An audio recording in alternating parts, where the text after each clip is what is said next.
is not doing enough for the environment. Global warming, pollution, when will this ever stop? We're in 2021. It's a new year, yet nothing changed. I must have been really naive to think 2021 would resolve these problems by itself. I realize it now. It's not up to the government to take action. It's up to us. Us who wanted a change for the better. Us who still wanted Mother Earth to be a wonderful place. It's up to us to have a climate talk. We are the ones who need to take action.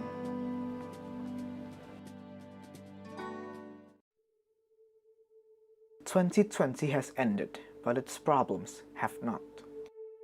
Mankind is still making Mother Earth a worse place than ever before, and the government is not doing enough for the environment. Global warming, pollution, when will this ever stop? We're in 2021. It's a new year, yet nothing changed. I must have been really naive to think 2021 would resolve these problems by itself. I realize it now. It's not up to the government to take action. It's up to us. Us who wanted a change for the better. Us who still wanted Mother Earth to be a wonderful place. It's up to us to have a climate talk.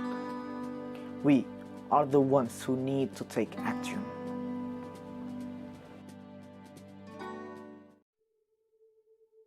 "2020 has ended, but its problems have not. Mankind is still making Mother Earth a worse place than ever before, and the government is not doing enough for the environment. Global warming, pollution, when will this ever stop? We're in 2021. It's a new year, yet nothing changed. I must have been really naive to think 2021 would resolve these problems by itself. I realize it now. It's not up to the government to take action. It's up to us. Us who wanted a change for the better. Us who still wanted Mother Earth to be a wonderful place. It's up to us to have a climate talk. We are the ones who need to take action.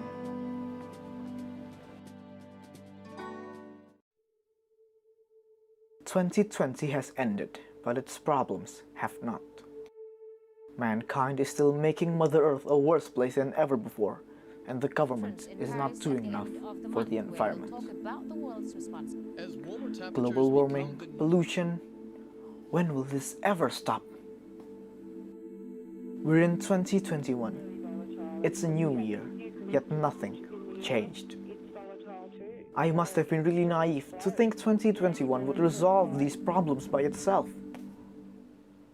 I realize it now. It's not up to the government to take action.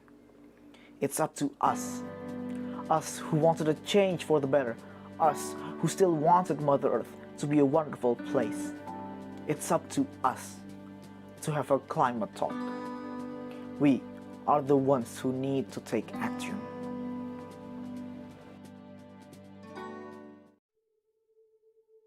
"2020 has ended, but its problems have not. Mankind is still making Mother Earth a worse place than ever before, and the government is not doing enough for the environment. Global warming, pollution, when will this ever stop? We're in 2021. It's a new year, yet nothing changed. I must have been really naive to think 2021 would resolve these problems by itself. I realize it now. It's not up to the government to take action. It's up to us. Us who wanted a change for the better.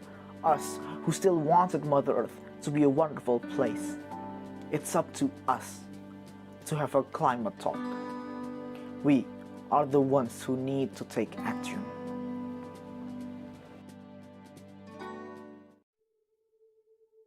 "2020 has ended, but its problems have not. Mankind is still making Mother Earth a worse place than ever before, and the government is not doing enough for the environment. Global warming, pollution, when will this ever stop? We're in 2021. It's a new year, yet nothing changed. I must have been really naive to think 2021 would resolve these problems by itself. I realize it now. It's not up to the government to take action. It's up to us. Us who wanted a change for the better. Us who still wanted Mother Earth to be a wonderful place. It's up to us to have a climate talk. We are the ones who need to take action.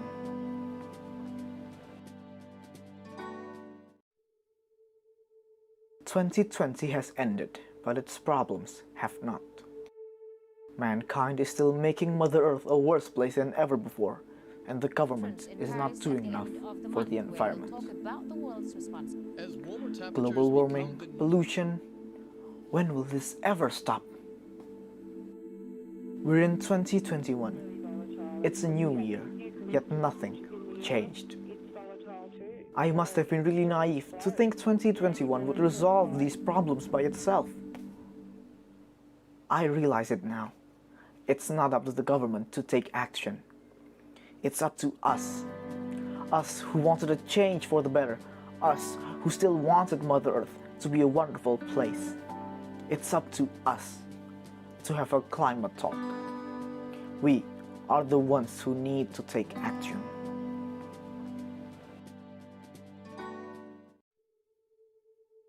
"2020 has ended, but its problems have not. Mankind is still making Mother Earth a worse place than ever before, and the government is not doing enough for the environment. Global warming, pollution, when will this ever stop? We're in 2021. It's a new year, yet nothing changed. I must have been really naive to think 2021 would resolve these problems by itself. I realize it now. It's not up to the government to take action. It's up to us. Us who wanted a change for the better. Us who still wanted Mother Earth to be a wonderful place. It's up to us to have a climate talk.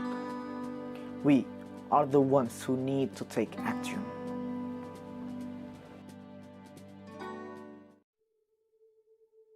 "2020 has ended, but its problems have not. Mankind is still making Mother Earth a worse place than ever before, and the government is not doing enough for the environment. Global warming, pollution, when will this ever stop? We're in 2021. It's a new year, yet nothing changed. I must have been really naive to think 2021 would resolve these problems by itself. I realize it now. It's not up to the government to take action. It's up to us. Us who wanted a change for the better. Us who still wanted Mother Earth to be a wonderful place. It's up to us to have a climate talk. We are the ones who need to take action.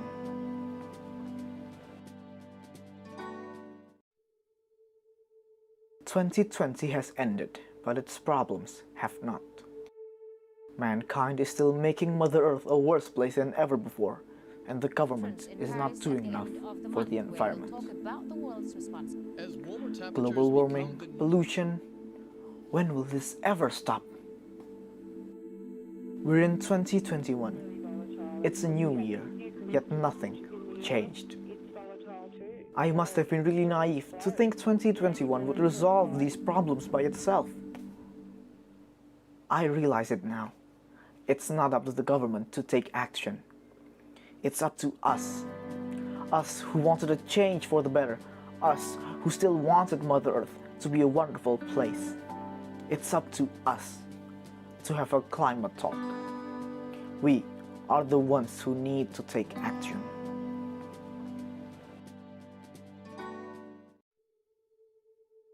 "2020 has ended, but its problems have not.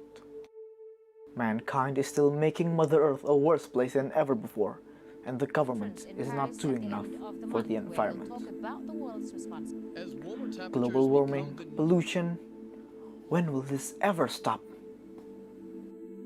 We're in 2021. It's a new year, yet nothing changed. I must have been really naive to think 2021 would resolve these problems by itself. I realize it now. It's not up to the government to take action. It's up to us. Us who wanted a change for the better. Us who still wanted Mother Earth to be a wonderful place. It's up to us to have a climate talk. We are the ones who need to take action.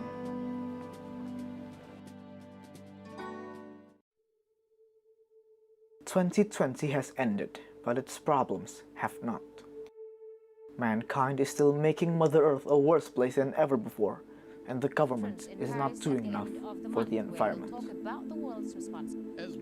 Global warming, pollution, when will this ever stop? We're in 2021. It's a new year, yet nothing changed. I must have been really naive to think 2021 would resolve these problems by itself. I realize it now. It's not up to the government to take action. It's up to us. Us who wanted a change for the better. Us who still wanted Mother Earth to be a wonderful place. It's up to us to have a climate talk. We are the ones who need to take action.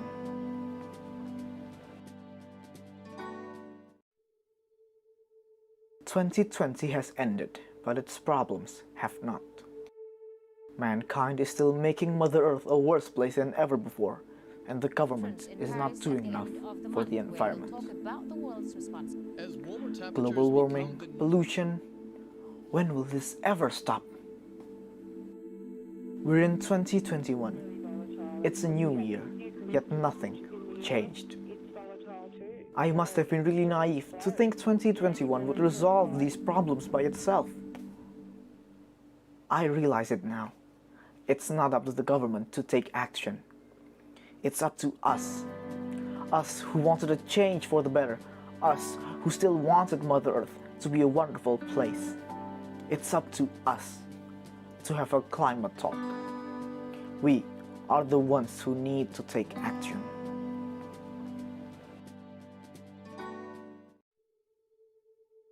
"2020 has ended, but its problems have not. Mankind is still making Mother Earth a worse place than ever before, and the government is not doing enough for the environment.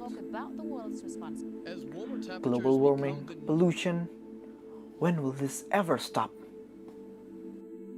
We're in 2021. It's a new year, yet nothing changed. I must have been really naive to think 2021 would resolve these problems by itself. I realize it now. It's not up to the government to take action. It's up to us. Us who wanted a change for the better. Us who still wanted Mother Earth to be a wonderful place. It's up to us to have a climate talk. We are the ones who need to take action.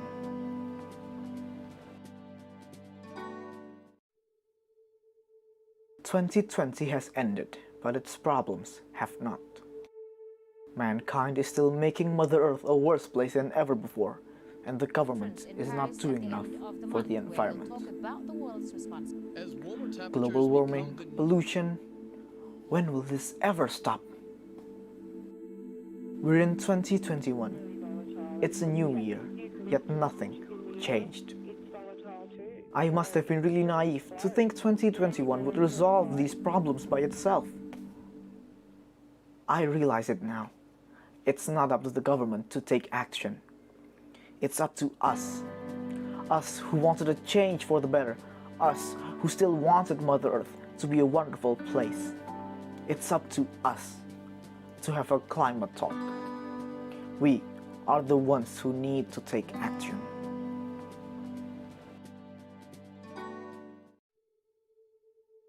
"2020 has ended, but its problems have not.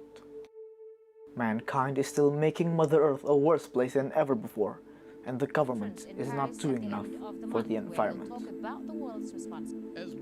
Global warming, pollution, when will this ever stop? We're in 2021. It's a new year, yet nothing changed. I must have been really naive to think 2021 would resolve these problems by itself. I realize it now. It's not up to the government to take action. It's up to us. Us who wanted a change for the better. Us who still wanted Mother Earth to be a wonderful place. It's up to us to have a climate talk. We are the ones who need to take action.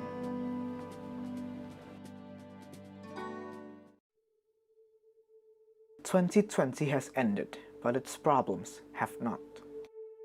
Mankind is still making Mother Earth a worse place than ever before, and the government is not doing enough for the environment. Global warming, pollution, when will this ever stop? We're in 2021. It's a new year, yet nothing changed. I must have been really naive to think 2021 would resolve these problems by itself. I realize it now. It's not up to the government to take action. It's up to us. Us who wanted a change for the better. Us who still wanted Mother Earth to be a wonderful place. It's up to us to have a climate talk. We are the ones who need to take action.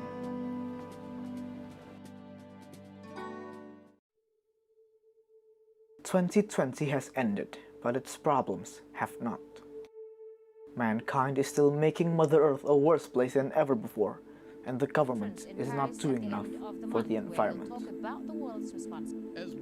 Global warming, pollution, when will this ever stop? We're in 2021. It's a new year, yet nothing changed. I must have been really naive to think 2021 would resolve these problems by itself. I realize it now. It's not up to the government to take action. It's up to us. Us who wanted a change for the better. Us who still wanted Mother Earth to be a wonderful place. It's up to us to have a climate talk. We are the ones who need to take action.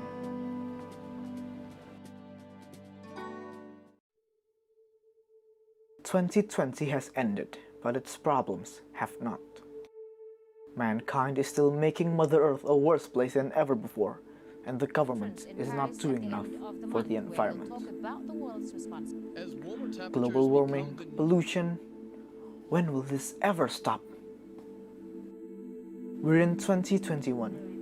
It's a new year, yet nothing changed. I must have been really naive to think 2021 would resolve these problems by itself. I realize it now. It's not up to the government to take action. It's up to us. Us who wanted a change for the better. Us who still wanted Mother Earth to be a wonderful place. It's up to us to have a climate talk. We are the ones who need to take action.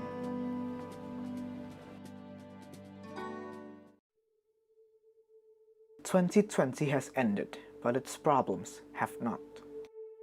Mankind is still making Mother Earth a worse place than ever before, and the government is not doing enough for the environment. Global warming, pollution, when will this ever stop? We're in 2021. It's a new year, yet nothing changed. I must have been really naive to think 2021 would resolve these problems by itself. I realize it now. It's not up to the government to take action. It's up to us. Us who wanted a change for the better. Us who still wanted Mother Earth to be a wonderful place. It's up to us to have a climate talk. We are the ones who need to take action.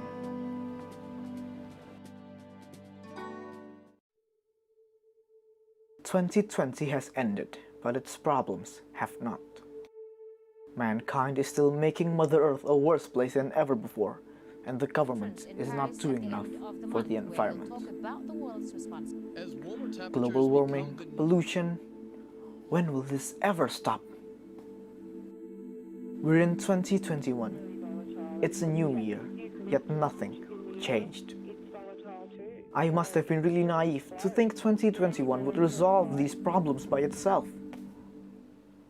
I realize it now. It's not up to the government to take action. It's up to us. Us who wanted a change for the better. Us who still wanted Mother Earth to be a wonderful place. It's up to us to have a climate talk. We are the ones who need to take action.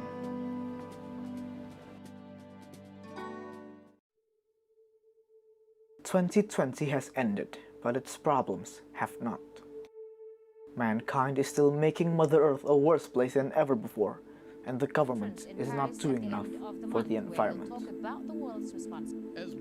Global warming, pollution, when will this ever stop?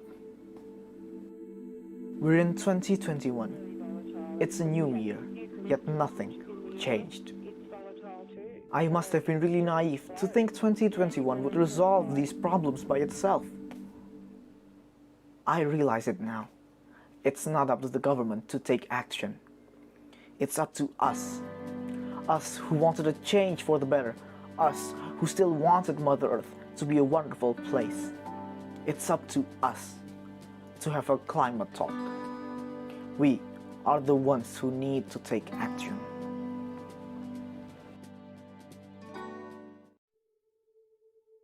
"2020 has ended, but its problems have not. Mankind is still making Mother Earth a worse place than ever before, and the government is not doing enough for the environment.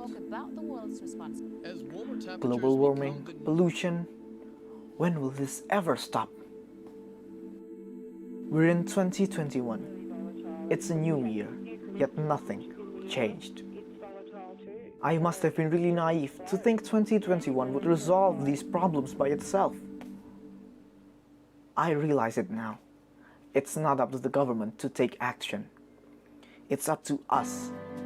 Us who wanted a change for the better. Us who still wanted Mother Earth to be a wonderful place.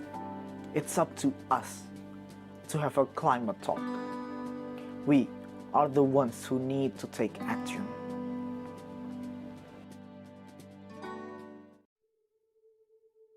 "2020 has ended, but its problems have not.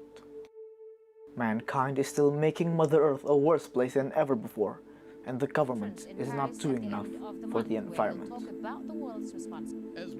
Global warming, pollution, when will this ever stop? We're in 2021. It's a new year, yet nothing changed. I must have been really naive to think 2021 would resolve these problems by itself.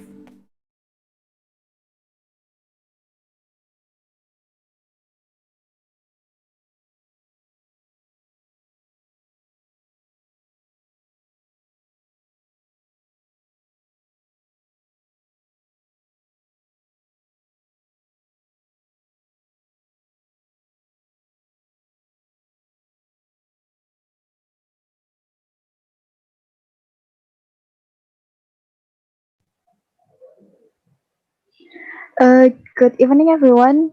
First of all, I want to send my greetings to our excellent speaker. Greetings to Tiem van der Deure, an Extinction Rebellion Denmark, and Laetania, Belai Djandam, a climate reality leader in Dayak youth activism. Thank you for taking time to join us here. And also to my friends, dear Jason, who is watching on YouTube right now.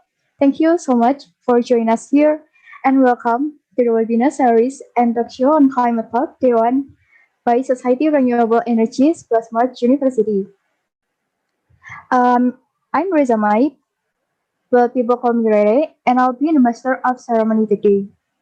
Even though we all separated by distance, I'm so delighted to see you all in this webinar and excited to hear a discussion about climate with our excellent speaker. And maybe some of you asking yourself, like, have you ever wondered why we need to talk about climate? Well, the issue of the climate crisis is really hard in Indonesia, especially in university environment. While in reality, the situation of climate crisis needs our attention. So, we want to bring the climate issue into something that can be understood by all people from various sectors through this, this webinar with the hope of bringing up solution and inspiration to energize them to be more aware and start to act. So, what's next? Stay tuned in this webinar. Moving on, I would like to read for today's agenda. First, there's an opening speech by President of Society Renewable Energy, 11 March University. Second, talk show. Third, question and answer. And the last is closing. Before we hear an opening speech, I inform to all participants in the YouTube to stay tuned in this webinar because at the end of the event, the attendance link will be distributed by the committee. Thank you. Now we will hear an opening speech by President of Society Renewable Energies, Plasmart University, to Daniel. Hello, Daniel. Yeah, hi Rere. Hello, how are you?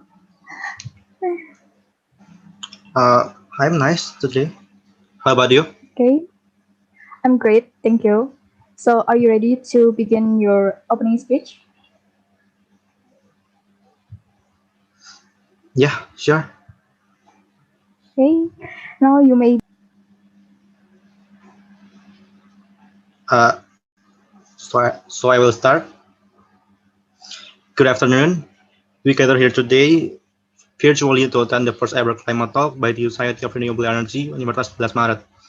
As the president of the Society of Renewable Energy (UNS), it is a tremendous honor to have so many distinguished speakers on the agenda and to welcome hundreds of participants.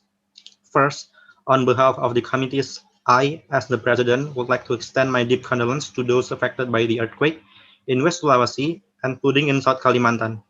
I feel great sympathy towards the affected people, and my heart goes out to them. We believe that they can overcome this hard time and move forward to rebuild their region. Not only are disasters occurring more and more frequently, we are also experiencing a crisis, namely the COVID-19 pandemic. People around the world were shocked by this unprecedented disaster. The COVID-19 crisis is devastating communities and economies around the world. Alarmingly, this pandemic is a symptom of a much larger systemic crisis, one in which the relationship between human activities and the natural environment is rapidly destabilizing. So 2020 is tied with 2016 as hottest year ever on record. All of the last 6 years are among the hottest ever. It's a reminder that temperatures are changing and will continue to change if we don't cut greenhouse gas emissions. This record warms fueled deadly heat waves, droughts, intense wildfires, and other environmental disasters around the world. All of these things seems to describe our old Earth is struggling in pain and asking its inhabitants to wake up. It is time we need a new normal. By changing lifestyles, switching to renewable energy, ask the government and business people to care more about the environment. And over the next few days, you will hear presentations and discussions on the main facets of the climate scene. You will undoubtedly learn from one another by exchanging valuable viewpoints. I hope you all have an enjoyable and rewarding experience. And with that, I would like to announce that Climate Talk by the Society of Renewable Energy (UNS) is now officially open. Thank you for your attention. Thank you, Daniel, for your opening speech. Now, move to the next session. We will begin the two-session talk with our excellent speaker. We will be accompanied by our moderator. Hello, Joy. How are you today? Hello, Rere. I'm totally fine and excited, of course. How about you? Oh, that's nice. Me too. I'm excited to hear the discussion about climate. So, Mhm. are you ready to begin the talk show? Yep, I'm totally ready. Okay, now, Joy, you may begin. Okay, thank you, Rere. Well, hello, Energizens. How is everyone? I hope all of you are still in good health and excited to seek knowledge from our inspirational speaker soon. I'm very excited to meet all of you guys. But first of all, I wanted to introduce myself. Hi, I'm Ivana Rachel Joy. You can call me Joy for short, and currently a student pursuing a Bachelor of Accounting, and I'm here today as the moderator for this talk show. Mm, Energizens, do you remember that on April 2016, the government, through the Paris Agreement, has set a target for carbon reduction and emphasized a threshold for increasing global temperatures below 1.5 degrees, which is expected to be achieved by 2100. One of the ways that can be done to achieve goals of Paris Agreement is implementing a reduction the risk of greenhouse gas emissions, especially in Indonesia, as one of the largest greenhouse gas emitters in the world that produced around 496.4 million tons in 2020. Based on this case, we need cooperation between all parties. It's not only the responsibility of the government, but we, as the young generation, have a responsibility too. We can see in this current status quo that there's a lack of youth awareness about the urgency of the dangers of greenhouse gases in global climate change. So, are we ready to achieve the goals of Paris Agreement as the youth activists and a part of society who cares about climate and our future? Energizens, today we're gonna talk a lot about youth activism in the climate movement with our special speakers. Wait, do you know who are they? Well, ladies and gentlemen, let me introduce them. Our special speakers are Tiem van der Deure and Laetania Belai Djandam. Hello guys, how are you doing? Hi, I'm good, thanks. hi All Joy. right, glad to hear that. Okay, glad to hear that. And thank you for joining us today. Well, Energizens, first thing first, I will read a little of Tiem and Belai's background. All right. Tiem van der Deure is an activist of Extinction Rebellion in Denmark and currently enrolled as a student of University of Copenhagen, majoring in Master of Science in Climate Change since 2019. Before that, he got his undergraduate degree in Liberal Arts and Science program of Amsterdam University College for 2016 until 2019. He's also the one of the best graduates of the Sagittarius College event after taking his education for 2010 until 2016. He's active in a few extracurricular activities since 2017, which is related with his main interests like climate justice, climate change, and biodiversity. In 2018 until 2019, he was a part of youth climate conferences by Yongu as organizer in 2018 and as the main coordinator in 2019. Since 2018 until now, he's active for several groups, including Young Friends of Earth and LGMA, and be a spokesperson for Extinction Rebellion NL. Well, even if he active in environmental field, he loves music as well. So he decided to be a member and cellist of Student Orchestra Symphony since 2020 and was a cellist and board member for Student Orchestra Amsterdam Student Orchestra for 2017 until 2019. Another fact, Tim also gave some contributions into publications. And now we will move to Belai. Laetania Belai Djandam. She's an undergraduate student pursuing a Bachelor of Medical Science in University of Sheffield, UK. She's an alumni of Sekolah Pelita Harapan Sentul City as international baccalaureate graduate. She has a big interest in public health improvement, environmental awareness, and also SDGs goals point 3, 11, 13, and 15. So it's not surprising us that she has a lot of experiences on these cases. As we can see, she is active in a few webinar series. Like she was the one of the presenters in 24 hours of reality presentation, which held by the Climate Reality Project Indonesia. And she is also a speaker in Think Ahead IG Live and Utopia Unite SDG 13. Oh, another fact about her. She was a volunteer in Alam Sehat Lestari and currently active in Rembadaya Conservation. Besides those, Belai is a part of Climate Reality Global Training as trainee and official member of the Climate Reality Leadership Corps and has a lot of experience in training and delegation, such as Johns Hopkins University online course, Global Goals Action Ambassador, and UNFCCC COP25. All right, that's very amazing background of them. And now we will start this talk here now. Okay, Belai and Tiem, I have a common question for you. Like our main topic is talking about climate, as we know that climate has undergone quite severe changes in recent times. However, in the reality, that various public opinions that also argue that climate change is not happening because it doesn't feel any change at this time. So there's no any real action by the public to prevent or slow down climate change consistently. How about you guys? What's your the biggest reason to take a challenge to be a part of youth activists in this field? Even the public isn't totally believe that climate crisis is really exists. I think I will go to the team first. Yeah, thanks for the question. I think first of all, I think in Europe it's a bit different that most people actually do believe climate change is real by now, at least in Denmark, and actually most people do believe it's a problem. Just most people don't think it's so necessary to do something today. They would rather wait until years into the future, which is maybe not the smartest idea. For me personally, I think a big reason to be a part of the climate movement is the global justice aspects.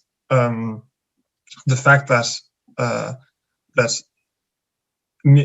people in Europe are emitting so much more than people, for example, in Indonesia, and that the effects are opposite is just very difficult to accept. And I think that goes for a lot of people. So that's one of the things that really drives me. All right. And how about you, Belai? Do you agree with him? Yeah, thank you, Joy. And I totally agree with Tiem. I think, unfortunately, Indonesia, as of right now, I think is home to a lot of climate deniers. But I'm quite glad to see that, youth and students such as SRI in Universitas 11 Maret is starting climate talks like this, because I do believe there is an increase in awareness and education spreading within the youth. But I think I agree with Tiem. One of the biggest motivating factors for me to be active in this field is the climate justice side of it. I am an Indigenous youth, and I've been working on projects with Indigenous communities in West Kalimantan, specifically a community called Sungai Utik. And unfortunately, when you work in this kind of field, you realize that a lot of the vulnerable communities that are impacted the most by the impacts of climate change are actually those who contribute the least.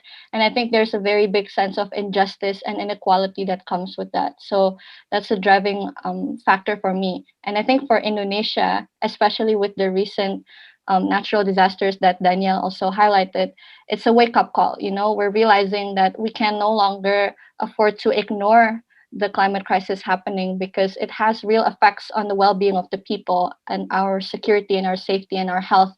So hopefully within the post-pandemic recovery, there's an even more growth in awareness and also care about the movement. All right. Okay, I'm totally agree with you guys. Okay, we're gonna to the team first. Tiem, as we know that you are a part of the Extinction Rebellion in Denmark, right? And well, what is the main goal and demands of the Extinction Rebellion movement? Thanks for the question. Maybe before I want to go, I also want to say thanks for inviting me. Now we're already in the middle of it, but I haven't said that yet. I think that's great. I met Daniel in a exchange in a climate action buddy program. So also thanks a lot to him in particular for inviting me, and thanks for doing this in English for my sake. I wish I could do it in Indonesian, but that's not really possible right now. Yeah, and about Extinction Rebellion. So Extinction Rebellion is a climate movement that started in Europe, in England, and that is one of the movements that very explicitly embraces civil disobedience as one of the methods. And civil disobedience is when people on purpose break a law they think is unjust to showcase that injustice. So some of the things that Extinction Rebellion has done is blocking roads, blocking construction work or buildings, and so on.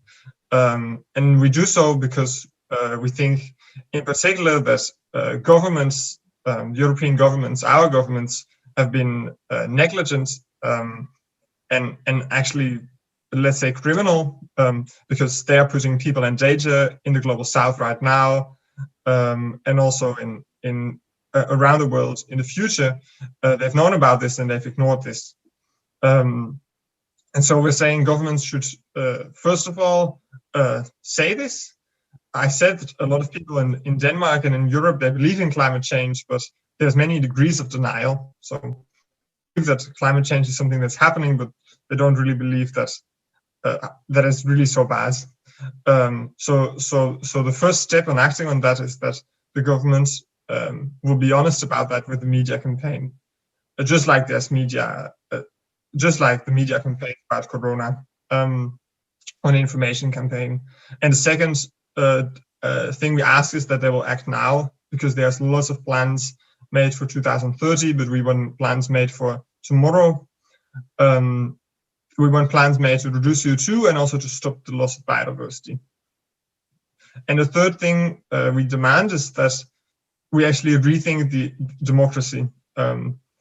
So most countries have a parliamentary democracy where the people choose people that are supposed to be smart, and the smart people take the decisions. And we would actually like, in addition to that, a system where people are chosen randomly. So we call that a citizens' assembly. There would be a group of people picked randomly, so that like normal people are again directly involved in decision making, and that we will trust all people and not only the people that are on the ballots to end up in parliament. Wow, that's very interesting about the Extinction Rebellion. Okay, and now, Extinction Rebellion. It sounds a little bit weird, I think. Well, Extinction Rebellion is sometimes labeled as an extremist organization team. What do you think about that? Is there any misconception about this? Yeah, I saw this question also, so of course I had some time to prepare for it. Yeah, I think actually right now in Denmark this is okay, at least. I don't know if many of you have ever thought of Extinction Rebellion as an extremist organization. I know that many of you have even heard much of Extinction Rebellion, but I guess the first thing I can say is that it's not always so bad to be labeled an extremist. For example, I'm reading a book now about Indonesian decolonization and colonial history, and Sukarno and Hatta, they were sure seen as some very dangerous extremists. Right? So being labeled as an extremist does not always mean that you're on the bad side of things. And of course, you know, if we're saying that the government is frankly criminal, then some people will not like it a lot. Especially in Denmark, people love to believe that Denmark's the best country on the earth, and the government couldn't do any better. So if you're going to say these kind of things and use methods like civil disobedience, you're going to make some enemies. But I think, frankly, you know, we're not going to find our way out of this if we wait until everyone agrees with us, right?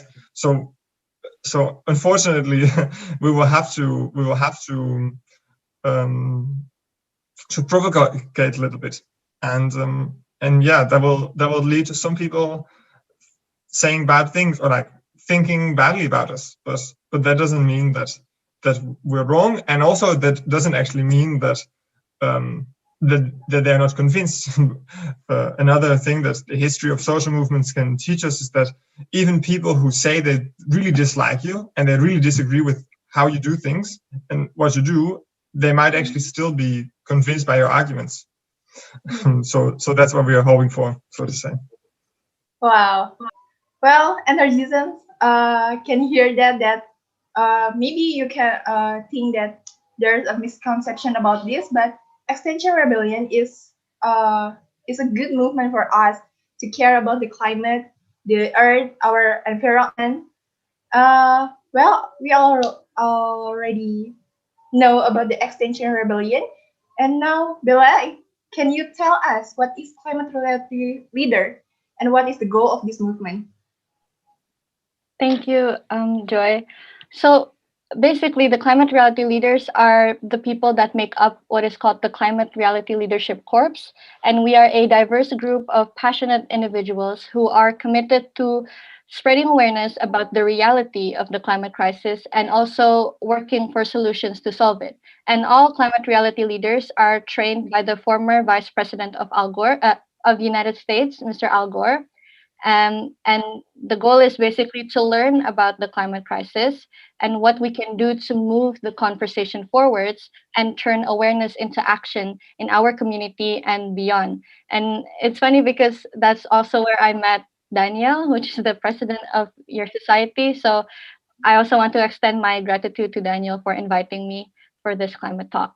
And I just joined the 2020 training, which was held online and globally joined by about 10,000 people. And I think that's amazing because A, this means that there are at least 10,000 more people from all over the world who are willing to commit to climate actions. And B, after the training, we will see 10,000 people who not only want to make a change, but now know how to.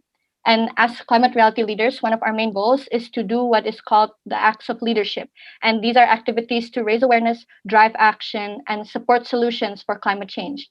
So this includes delivering a presentation about the climate crisis, writing a blog or article, organizing, participating in events, and many more. And I think this aligns with what I think is the best part about being a climate reality leader is that you are continuously inspired by everyday people. You know, we're not all tree huggers.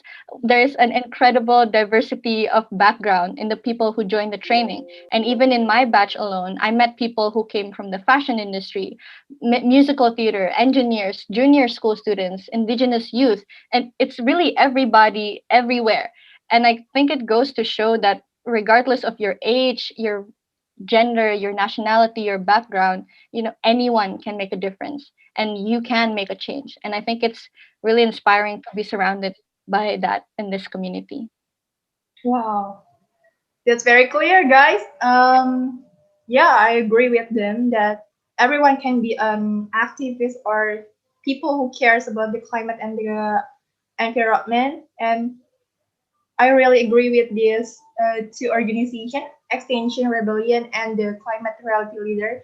That's very interesting to us to joining in. And now we're going to move to the next questions. Well, we already talked about climate crisis. Climate crisis. Why is it called climate crisis? Is it really a crisis, Tim? I think yes, it clearly is. Actually, in Extinction Rebellion, we tend to talk about the climate and ecological crisis or the climate and ecological emergency, because there's this tendency to focus a lot about just climate. I think because it's a bit easy to measure. You can just measure with how much CO2 there is in the atmosphere and measure by how many degrees the temperature is rising. And it's also appealing to talk about it a lot because it threatens also us in Denmark as well as you in Indonesia. But yes, of course, it's a crisis. I happen to study this, and if you talk to the people who are professors in this stuff and who study the Paris Agreement, they will tell you we're never reaching 1.5 degrees. It's impossible. It's just impossible with how much action there is now. And actually 2 degrees, also forget about it. So of course there's all this talk, but if you talk to people who know most about this, they will tell you that 1.5 degrees impossible, 2 degrees impossible. And I guess this is where the core of the crisis is that anything more than 2 degrees is really, really tough for a lot of people in the planet. And yet no politician will go out and say, we're in this bad situation where we're going way beyond 2 degrees. They will go and say, we're doing everything we can to limit it to 1.5 degrees, and we're confident we will make it, even though they also know it's not possible. So I guess this is where the core of the crisis is. It's pretending things are fine even though they're not. That being said, I think the ecological crisis is at least just as big, and we can't solve it with windmills and solar cells. It's a bit deeper in the way we consume, in the way we eat, in the way we have cut down forests 1,000 years ago in Denmark, and we're doing so now in Indonesia and in other places. So, I mean, this is the consequences are just as hard to see and just as fast. So I think we definitely should also give that crisis the attention it deserves. All right. Okay. Team already say that the Paris Agreement. Well, Belai, Indonesia has agreed to the Paris Agreement, but do you think the Indonesian government has done its best? Thank you for bringing up that point. So, as far as I understand, Indonesia's climate strategies are pretty ambitious. For example, under the Paris Agreement, we have what is called the nationally determined contributions, or the NDCs, where for Indonesia, we have committed to reduce our emissions unconditionally by 29% and conditionally by 41% from the business as usual scenario by 2030. And then we have all these national and provincial action plans to reduce greenhouse gas emissions, and we have all of these mitigation plannings to do sustainable peatland management, to reduce deforestation rates, promote energy efficiency. I think the ambition is there, but like Tim said, a lot of talk but maybe not enough action, right? The issue I think with Indonesia is that it's not in the ambition but rather in the implementation. One of the challenges I think to doing this is because there there is a gap between what the central government is committed to do and the implementation happening in the regional and local levels. There is a gap in capacity and also lack of understanding within the regional and local areas. So we cannot effectively implement our national commitments to reduce our greenhouse gas emissions. And I could give, for example, is Indonesia is nationally committed to protect our forests and to control our forest use license. But again, the license that are granted are actually done mostly in the regional level. And in that regional level, there is a bigger economic incentive to cut down forests instead of protect it. So we continue to see deforestation happening because the people on the ground don't necessarily have the capacity or understand why we should implement these actions, and because of this gray area in implementation, we're also seeing opportunities for things like corruption, which again aligns with the economic incentive.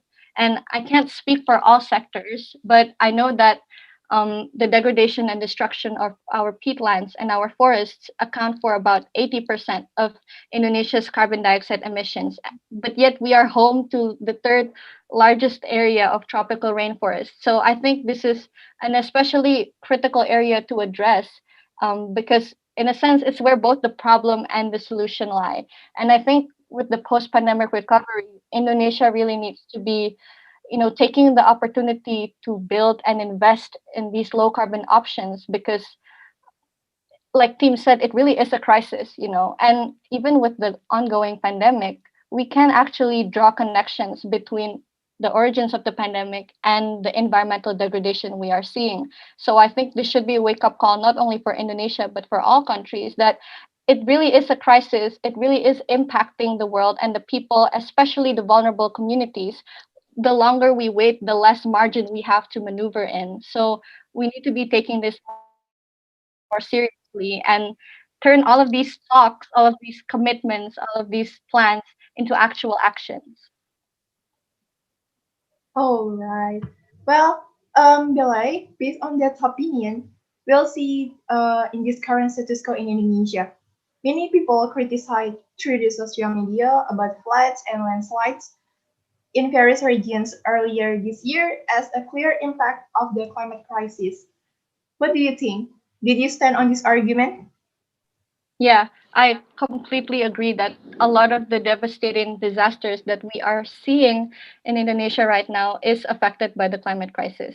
And at least for the floods happening in South Kalimantan, I do believe there is a clear connection between the disaster and the massive deforestation that we are seeing there. And these deforestations are compromising the ability of South Kalimantan to mitigate against the natural phenomena like heavy rains.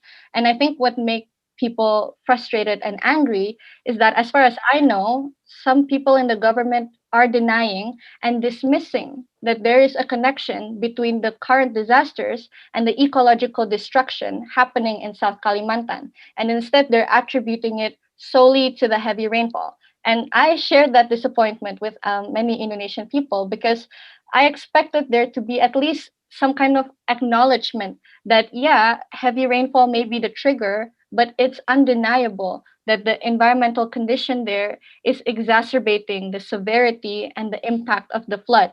And if anything, these unfortunate disasters should further highlight the need to better manage our resources. And we need to really be looking at the benefits and the risk. And we need to make sure that we don't let a few people reap too much benefits while others bear too high of a risk. So there's an opportunity for change, and I hope Indonesia takes it. All right. Well, we already know that this is a really the urgent situation, the climate crisis. We already know some disaster in various region in Indonesia, and it very give impact to the Indonesia, and the climate change or climate crisis is really give an impact for the around the world. Well, guys, how is your country responding to the climate crisis and the climate movement nowadays? Can Tim go to the first?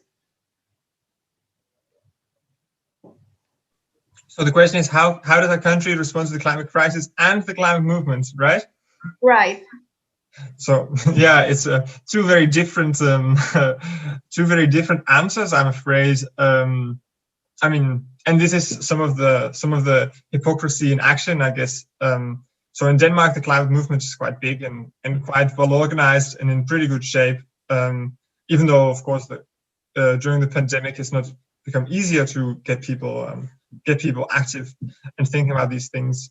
But I think so. In a country like Denmark, young climate strikers and so on, they get a lot of respect, or at least ministers and politicians. They're very willing to take photos with us climate activists, and maybe not so much Extinction Rebellion, but the other movements are very willing to come out and say they find it very great to see such engagement, and they're very happy that people are so concerned.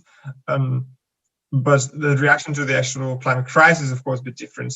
In Denmark, we've had a law that commits the government to reducing CO2 emissions by 70% by 2030, with a baseline of 1990. So this is not unambitious, and they're trying to sell it as the most ambitious climate law in the world. Of course, the problem is that now they're having to actually, spend the money to make sure that it's possible, and make the changes to make sure it's possible. And one very big point of the climate movement here is to have a carbon tax. So to have a tax on CO2 emissions, like multiple countries have in Europe, and the government's resisting this a lot, or they're just refusing to use those kind of tools, right? So they're saying we have very high ambitions, but then when it comes down to using tools, they just don't want to. So there's, for example, still oil exploration going on in the North Sea in Denmark. Oil extraction will be okay until 2050, right? Even though Denmark wants to be carbon neutral in 2050, so that's a bit weird. There's still a brand new oil pipeline being built. It's called Baltic Pipe. It's going from Norway to Poland, so right through Denmark. Yeah, and then we don't have to talk about agricultural policy and actually protecting nature in Denmark. There was just a report, and Denmark is the worst country when it comes to biodiversity in all of Europe, right? But of course, because there's not as much attention for this, and maybe not as much sympathy for this, you don't hear anything about this. at all. So that's I guess in a few sentences, state of climate action in Denmark. Okay. And how about Indonesian, Belai? Is it same? It's definitely different. When it comes to the climate movement, for example, it's still a growing thing. I don't think it's as um, heard of as, for example, with Denmark, but it's definitely a growing and moving thing. So I'm quite hopeful that, especially within the youth, we're going to continue to increase conversations about the climate crisis and really trying to put pressure to do more actions for it. But in terms of how the government is responding towards the climate crisis itself, like I've mentioned earlier, we have pretty ambitious targets. Our regulations are written, but again, the difficulty comes back to the implementation. There is a gap between the central government, what the central government wants, and what the local and regional governments and people can give. And because of this, I think a lot of regulations are kind of in conflict. And as far as my understanding, I could give at least two examples. The first one would be that we are nationally committed to protect our forests, but license to open land are still mainly given by the regional government for the local people. And there is a lack of understanding and capacity to implement that national commitment. So locally, we are still seeing forests being cut down and open for other use. And the second example would be we are nationally committed to protect our peatland, which is one of our greatest climate assets that can really help us fight the climate crisis. But in fact, in central Kalimantan, we are planning to build a food production estate, despite the environmental implication that it has for the pristine peatlands there. And of course, I understand that this is done in order to supply food for our people and meet our basic food security needs. But what I think we can do instead is doing it in the right place. So what I understand is that Indonesia's land is approximately divided into two, right? 80% of it is classified as forest estate, and about 20% is classified as APL, or other use area.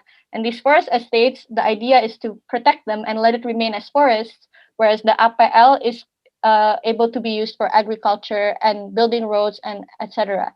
But the thing is, because of previous deforestation and illegal logging, a lot of the 80% of land, there are actually no longer forests there, whereas there are still some forests in the 20% area. And so, to put it simply, we could be protecting our forests more effectively if we classify it correctly, right? Where there is forest, that should be protected. Where there is no forest, that can be used to supply food for our people or to build better infrastructure that meet our needs. And of course, it's not as simple when it comes to the implementation, because there are conflicting incentives and, again, lack of coordination between central and regional government, as well as between government departments. And I think also within the Paris Agreement itself, for example, each country is supposed to revise their NDCs every 5 years, and that was supposed to be marked in 2020. But Indonesia is one of the countries that will not propose a more ambitious targets. And what I think that because we want to focus on economic growth, and what I think this implies is two things. The first one is that Indonesia have not yet completely met our original targets, and so we are unable to set out even more ambitious targets, right? And the second implication is that we're still stuck in this narrative that we can't meet human development needs without compromising environmental protection. I think we need to get out of this thinking that it's conservation or development, because instead there is a possibility for us to do conservation for development. So I think Indonesia still has a lot of room to improve on when it comes to responding against the climate crisis and climate movement. All right. Well, that's the interesting answer by you guys. And now the next question is the urgent situation, another urgent situations in this in the world, that is the COVID-19 pandemic. Well, do you think there is a relationship between COVID-19 and the climate crisis? Tim? Well, there's for sure a relation between the COVID-19 crisis and the ecological crisis. If you say climate, it's kind of narrow, actually, right?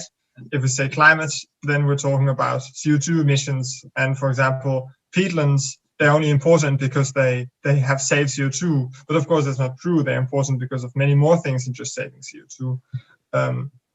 So if you zoom out a little bit and you look at the way that humans treat other life forms on the planet, then of course COVID-19 is very closely related, because we know where it came from approximately. It came from an animal market, and it could develop this way. I mean, viruses also always mutate, but if you put a lot of animals very close to each other, and then also a lot of humans very close, then the chance that a virus like COVID-19 develops is just much bigger. I guess, Belai, you know much more about it if you study public health. Maybe you're more the person to answer, but yeah, I mean, in the cause, that's a very, very clear link there. And then the effects, of course, we've thought about this because as a climate movement, you try and like raise attention to this issue, and now, of course, all of a sudden, this thing comes which seems much more urgent and much more important, also here in Denmark, and that people are really experiencing right now because they have to stay at home. A lot of people are afraid. So we've been thinking a lot about how to communicate it in a way that that people understand that people don't forget about the climate crisis. And one of the things we've said is that maybe some of the effects might be also similar. So during the Corona crisis, we've seen some supply chain disruptors and industry disruptors and these kind of effects, like knock-on effects, and actually the climate crisis, you might get similar effects. So this might also be a way to see connections, and all of a sudden we see how vulnerable is our system.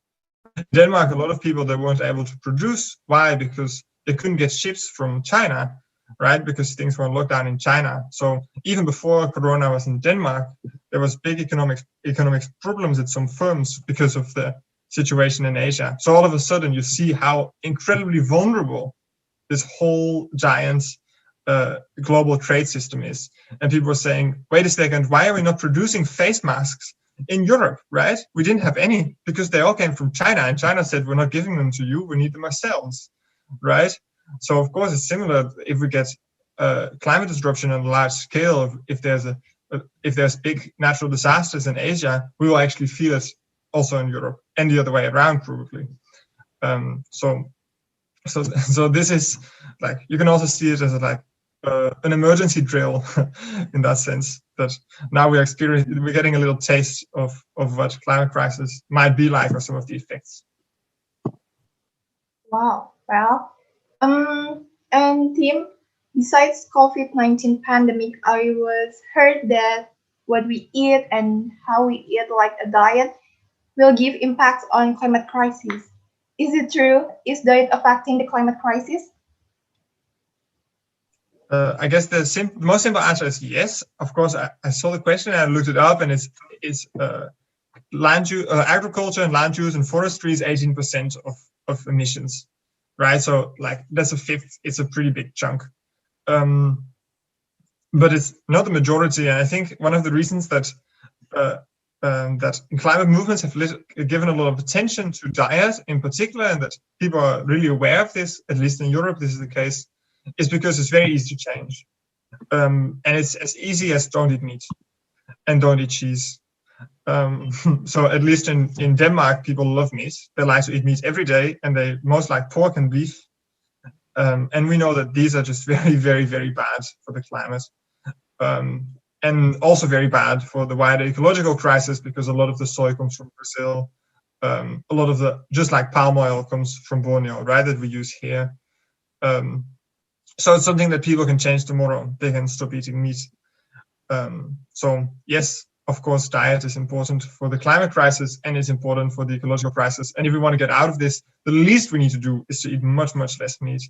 I don't know exactly how this is in Indonesia. I haven't really been able to look into it that much. Wow, another information, guys. Well, and now we will move to Belai.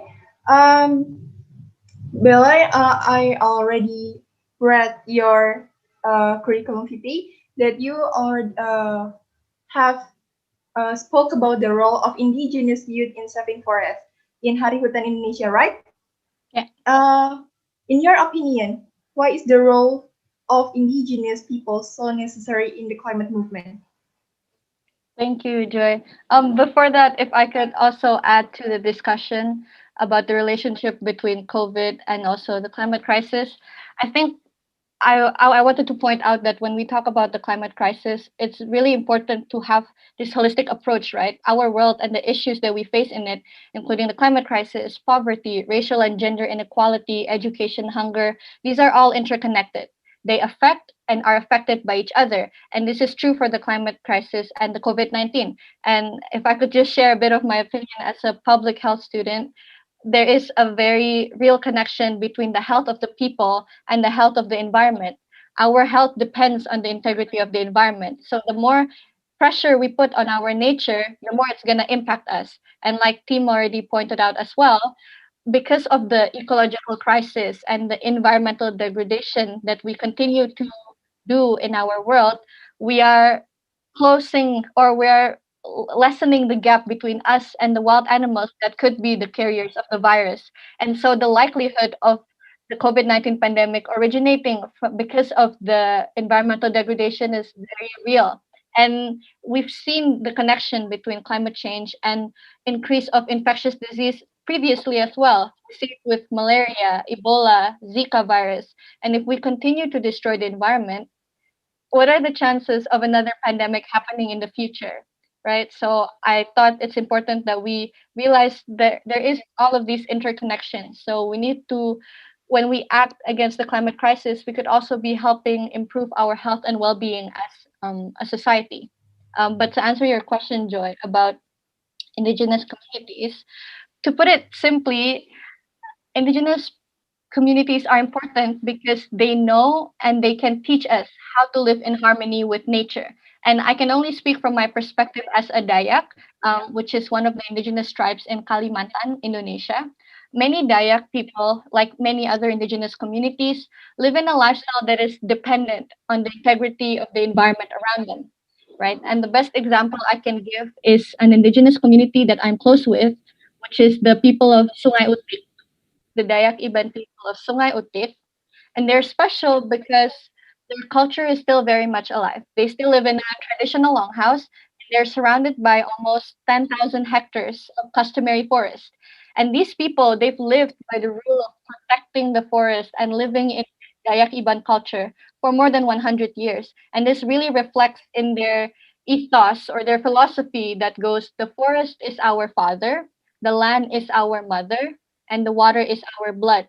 And under the guidance of indigenous leadership, they've been protecting their forests from illegal logging, palm oil, corporate interests, and managing it sustainably for generations. And in a way, Sungai Utik is like a microcosm of our world today, where our land is also often threatened by money, power, comfort. But that's exactly what we can learn from these indigenous communities, is how to have values that realize we need the environment to survive. And indigenous communities are the ones that best fit to protect our forest, and they have the knowledge and culture to support that, but they're constantly challenged with lack of recognition, land rights issues, and inadequate fulfillment of their basic needs. So what we need to do that's important is to respect them and amplify their voices and assist them with what they need, because how can we expect them to protect the forest if their basic needs aren't even fulfilled, right? And this includes the same needs that you and I have, which is education, access to healthcare.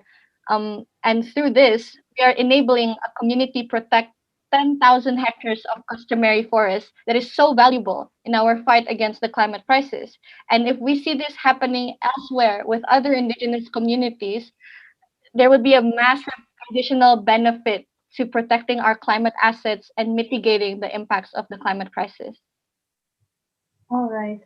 Well, Energizens, we already know that the climate crisis is very urgent. The perspective of Tiem and Belai about the climate crisis, and now, as we know that our generation, the young generation, have a responsibility about the climate crisis.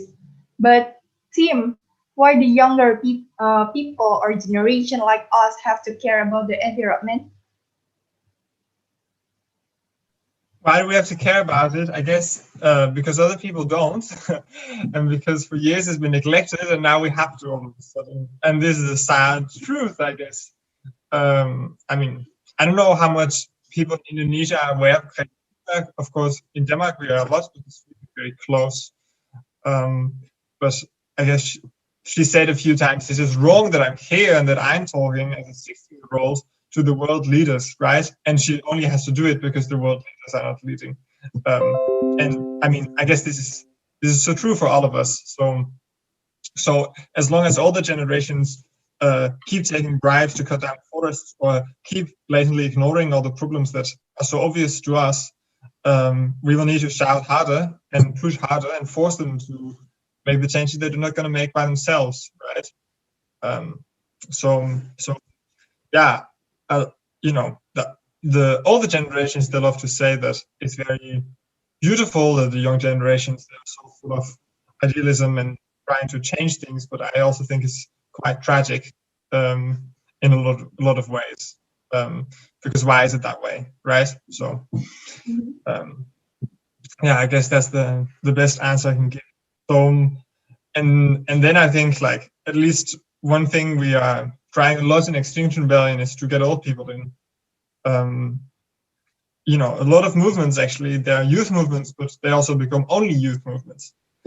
You know, if you're doing something like, you know, if you're doing activism, who has a lot of time, not so much to lose, lots of money, it's the old people, right? At least in a country like Denmark, is the old people.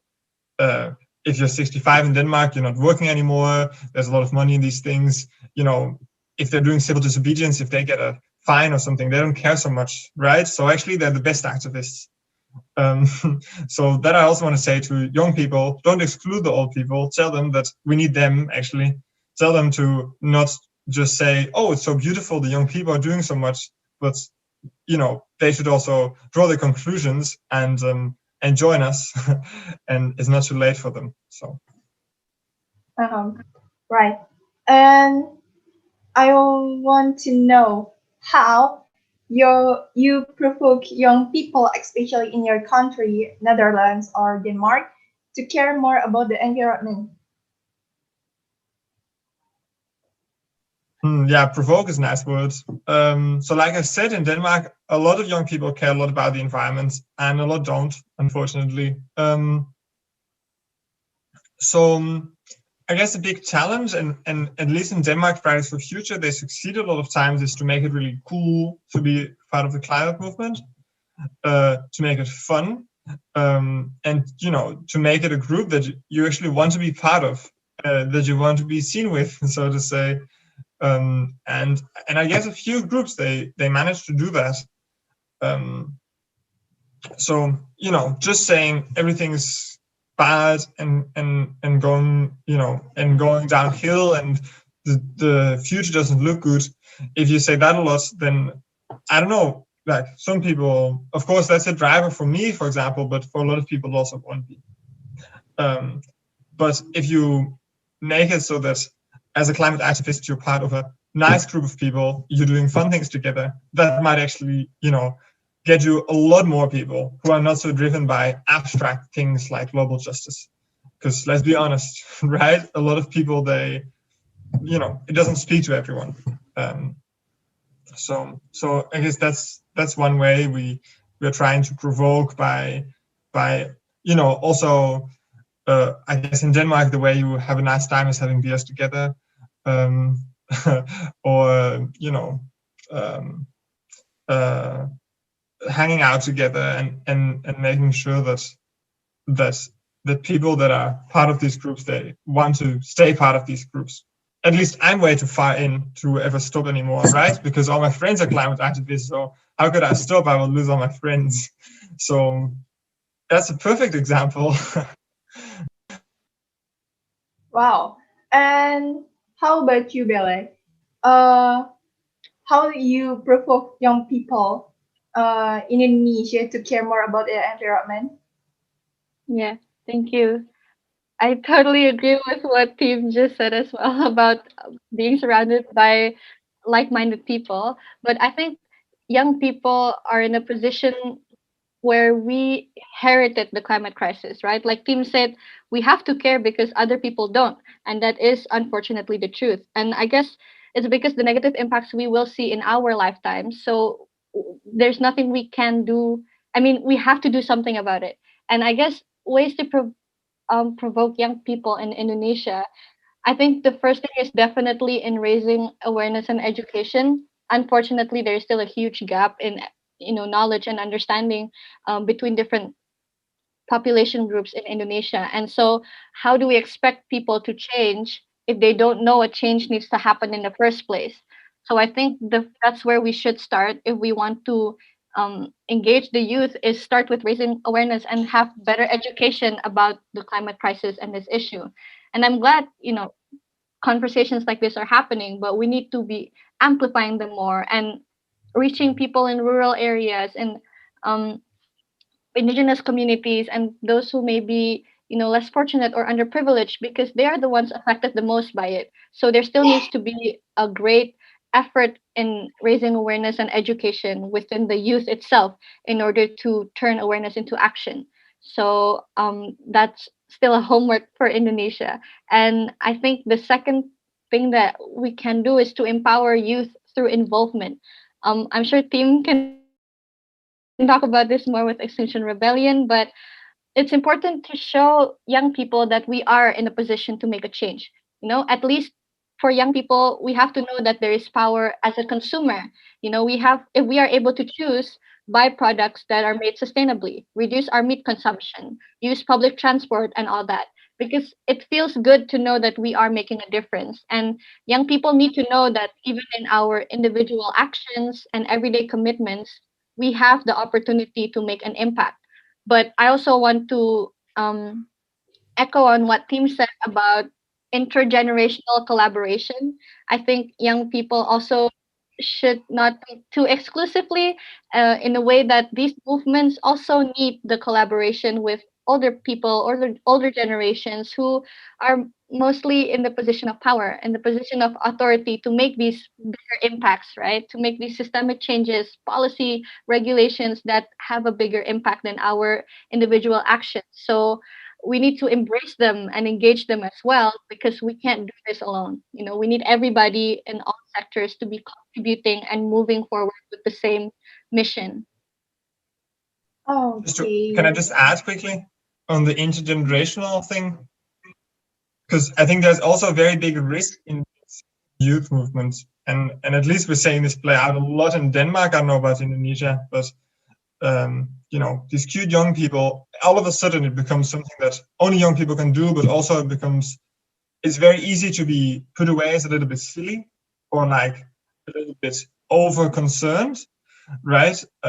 So in just pictures that you post, like especially if you're a movement like Extinction Rebellion, in pictures that you post and faces that are there, it's very important, what kind of faces are on there, and like in particular having some older people on there to kind of give the weight to it and prove that it's not just the idealistic cute young people that care about it, but actually it's everyone that cares about it. That's very important. Wow, that's very interesting way to provoke young people, guys.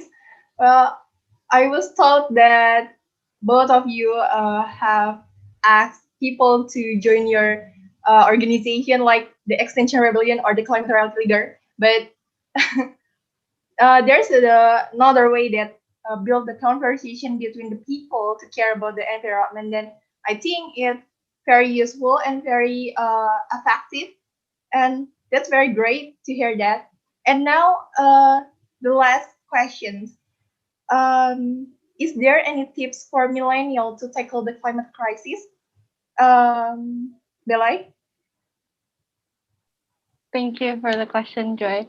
Um, I think a lot of the people watching are probably students. So I would really encourage you to find the meeting point between what you study or what you're passionate about and the environment. For me, as a public health student, um, and an environmental activist, my meeting point is in this area called planetary health, which focuses on both the health of the people and also the health of the environment, and seeing how interconnected and dependent they are on each other. And it may not be as straightforward or easy to find in other cases, but I do think it's important to know how you can make an impact through what you study or what you're passionate about. So that would be my main tip for everyone watching. Wow. And how about you, Tim? Is there any tips for millennials to tackle the climate crisis? Yes.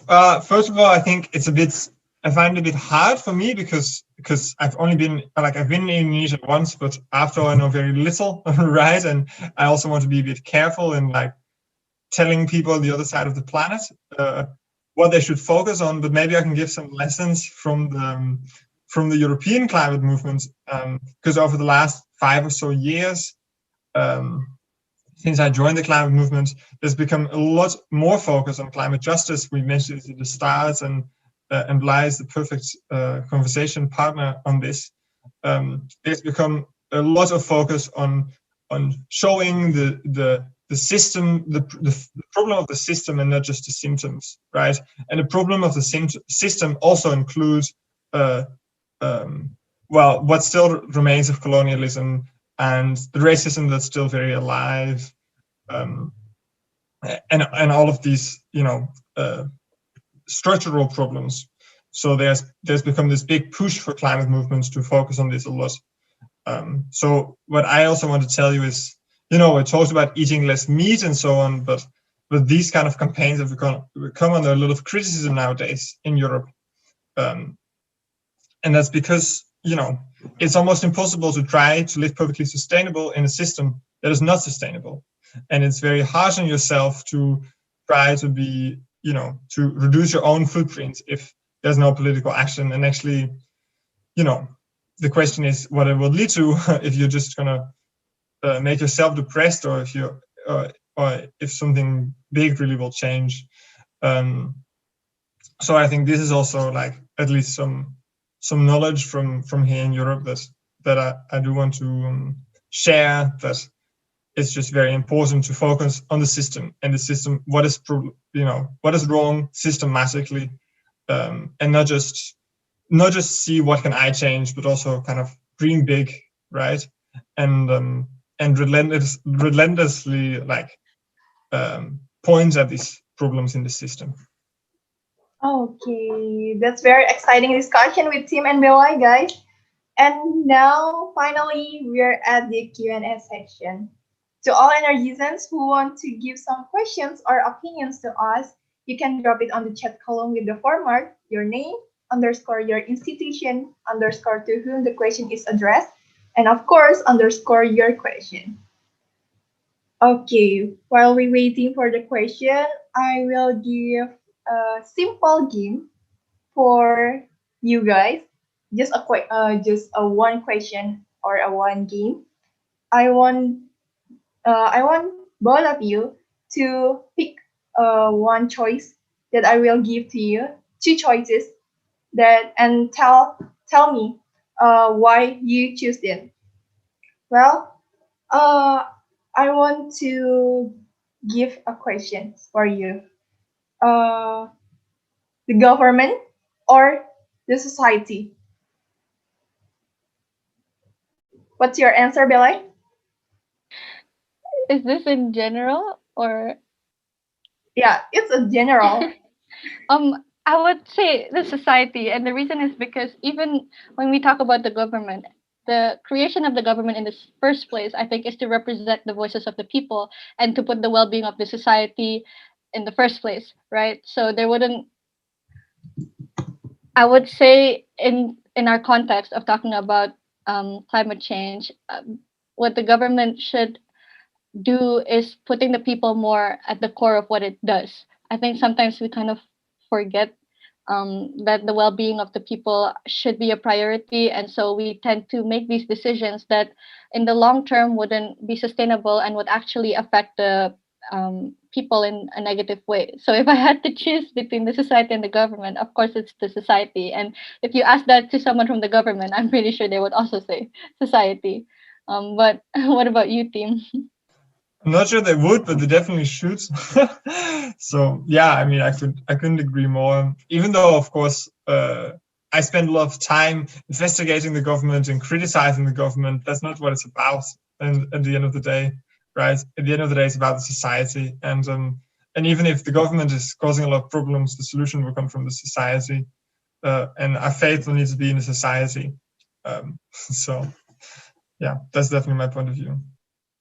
Oh, that's the very interesting perspective, guys. And now, I'm seeing a lot of questions here, and we will start it from Maria. Maria, from civil society to Tim. Well, Tim, how do you make sure some about climate crisis is real, especially for those elders who believe that the problems that occur on this earth is about the destiny only? Thank you. It's about destiny only. So help me understand, is this like something that a lot of Indonesians believe? Is this a form of climate denialism that's common in Indonesia? I think the not only the Indonesian, I think. But if I could add, I think for the context, it does have to do, if I'm understanding it correctly, with like the cultural and religious influence on climate denialism. I think in Indonesia, because we are a religious country, I think a lot of us may hold this perspective that climate change is happening not because of human impact, but because it's fate or destiny. And I guess she's asking for your opinion on how do we tackle that? How do we approach it, I guess? Well, I think there's many books written about how to tackle various forms of denialism. So there might be better people to ask than me. Yeah, I mean, it's always tough, right? And I think a lot of people who are very involved with climate change and really try to make a difference, they actually choose at some point not to talk to people who are like I said, there's various forms of deniers, but people that are really hard deniers and saying like human-caused climate change doesn't exist, I think a lot of us choose to not talk to those people or not talk to them about climate change. And if it's your brother or your mother or your father, then just talk about something else. Like I know some people that put a lot of energy into convincing their parents to stop eating meat or to stop flying. And I don't do that. Because I think energy is better spent elsewhere, to be honest. Or like, you know, why would you kind of put the relationship to someone very close to you at risk if once you realize that the problem is not about that person, but about, you know, the government not acting or is more systemic, right? So I guess that's the way I approach it, is that if someone says, I don't believe climate change is real, then we just talk about something else. Because I can't speak to everyone who thinks that will just take up way too much hours and way too much energy. And that said, there's a lot of, resources online about how to approach people like that. I think some of the tips is to kind of not challenge their ideas, but in a kind of in a step-by-step way, so a little bit, and find agreement. So if someone says it's not because of humans, you can say, at least we agree that the climate is changing, you know, and then maybe you can say, at least we can agree that it's something we need to do something about together. And that's step by step, you can maybe get somewhere. Okay, thank you for your answer, Tim. And now for the next questions from Rosia, Universitas Brawijaya, for the both speaker. How's the way to educate our closest community, even we didn't have any privilege or any position in our community to promote climate movement? Because my community isn't support enough. Well, what's your answer, Belai? Thank you, Rosia, for the question. One of the ways that I think is important to remember when we are trying to educate or communicate about the climate crisis is this idea of contextualization.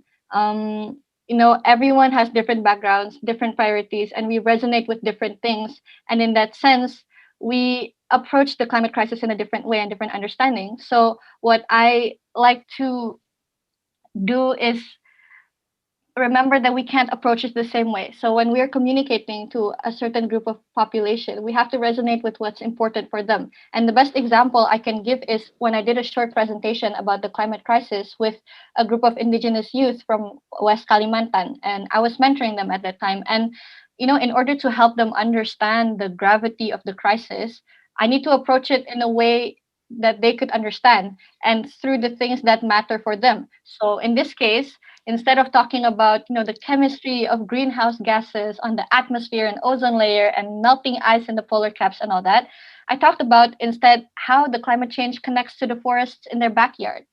How does climate change impact their food security, impact their agricultural practices that are a big part of their life? So we need to be specific with our audience in order to effectively communicate about the climate crisis. And I do think there is also an importance in empowering them. The question talked about not having support in their community, right? Right. But I think, as change makers, as people who are trying to deliver that message, we also need to empower them in a sense that they need to understand they do have a role. Even underprivileged communities, especially, they're essential. They're the local people on the ground that can actually make a difference. So I think it's important that we empower them and help them realize that there is power in what I do. There is impact in what I do, because in that sense, that would help encourage them to be more committed towards the climate action. But definitely contextualize when it comes to communicating about the crisis. Okay, thank you, Belai. Well, Tim, are you agree with Belai, or you have another way to educate your closest community? Well, I have this feeling that Lai actually knows a lot more about this than me. I don't know why. I guess it comes from your answer. No, so I mean, not so much to add on that. I think one thing important to remember is that everyone is smart enough, right? And everyone cares in the end. So don't ever throw your hands up in the air and say, okay, these people, they will never understand, because really they will. I guess what I do have some experience with is like starting movements, and also like local level, like that's what I've done a lot, like starting local chapters of Extinction Rebellion, also in small villages and small towns. And often it comes down to, finding a few allies for example, in Europe, you would go maybe to a library and see if you can like give a talk at the library, or find someone that has some kind of prestige that agrees with you, that can help you forward, right? So I don't know exactly how that would translate to your context, but yeah. All right. Thank you, Tim, for your answer. And now we have the next question from Amalia from Universitas Gadjah Mada for both speakers. The question is, as a college student, what can we do to convince people that climate change is real, and what can we do, an act, not just a talk, to reduce the impact of climate change? Thanks. I think I will go to the Belai first.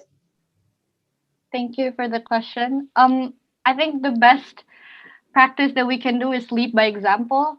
Even after we've done raising awareness, after we've educated our closest surroundings and the people around us about the climate crisis, at the end of the day, we want action, right? Not just awareness, but we want action. And I think the best way to encourage people to do action is to do it yourself first. Lead by example. Start with yourself. Actually practice, sustainable living if you are able to do so. Actually reduce your meat consumption. Actually use public transport. Actually choose sustainably made products, because I think that's the best way to influence other people to do the same thing. You can't expect other people to change if you don't do the change yourself. So as college students, one of the ways that we can do that is, in the least, through leading by example. Tim, you must have something to add.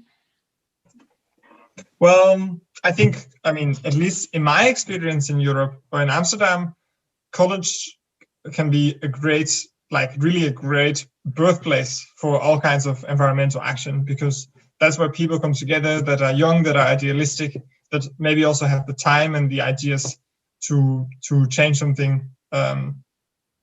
So, you know, I guess it can be a bit of a like coming out if you are saying, okay, I really care about this. And all of a sudden, all your friends will know that you really care about the climate, but that can also, in the end, be a very positive thing. So, like, don't be afraid to speak out if that's possible, right? Don't be afraid that people will see you as that climate person, because actually great things can come from that. And I ended up having a friend group at my university where we went to protests together and so on, and yeah, that just ended up being very powerful. Okay, thank you for the answer, guys. We have a next question from Giga from Universitas Negeri 11 Maret for Tiem and Belai. The question is, only a small portion of Indonesians use environmental friendly products because they actually have a higher cost. What could be the possible solution for this? How about you, Belai? I can definitely agree with this, and especially in Indonesia, already with the given economic disparity, it would be more difficult for people who are less privileged to afford cleaner products, to afford environmentally friendly products. I guess in a way, one of the solutions would be for the government to subsidize these kind of productions, because at the end of the day, we also want it to be affordable for the people, right? We can't expect the people to use it if they can't even afford to buy it. But I guess another way that we can think about is increasing our demands in sustainable products. I don't think there is that huge of a demand in Indonesia for environmentally friendly alternatives of products. For example, like simply like deodorant or shampoo, or production that are not concentrated on palm oil plantations. So I think for the people who are more privileged and the people who actually have a choice, we need to be making that choice in order to increase the demand and I guess stimulate the market in a way so that in the long run, these products become more affordable, especially for the people who need it, which are the less privileged communities. But there definitely needs to be an increase in demand and use of environmentally friendly products. I guess it's a different context with Europe, but that's how it is in Indonesia. Well, I think this is a really big example of like the hypocrisy in how we think about these things. I don't know if I've mentioned this before, I can't remember, but the richest 10% of people on the planet emit 50% of the CO2, right?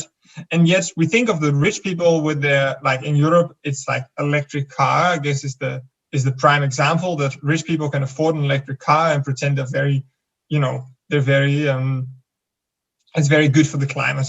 But it doesn't work that way, right? So also remember that people that have least to spend, they actually emit less. And so what I try to say is, like in Europe, it goes that you don't need a lot of money to, make better climate choices. You just need to spend less money in the end, right? And like buying an electric car is great, but if you buy a new electric car for 3 years, like some people do, that's awful for the climate, right? Even though you have your fancy electric car. So like, I don't know, like don't worry too much about that. And also like really the biggest emitters that live in Europe and they live in the United States, right? That is also something to remember. So don't worry about not being able to buy the product that says eco on it, right? Make a difference in other ways. Because really, I don't think that's the most important thing. And like, there's this principle of voting with your wallet, but of course, it only works if you have a lot of money in your wallet, right? So I don't think that's the direction that the environmental movement should take. Like it did take that in Europe, and now we're on the way back. And I don't think it should take that direction in Indonesia either. If I can be so free to give that recommendation.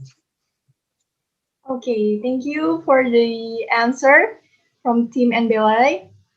Wow, it's a lot of questions here because our energy is very enthusiasm.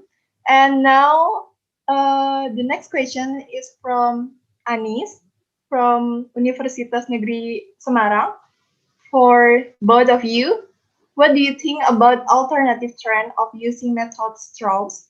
The fact that to produce metal straws requires bigger energy, also contributes to environmental pollution and can affect the climate.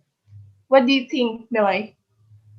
Yeah, I think when it comes to choosing alternative environmentally friendly products, there's also this issue with commitment, right?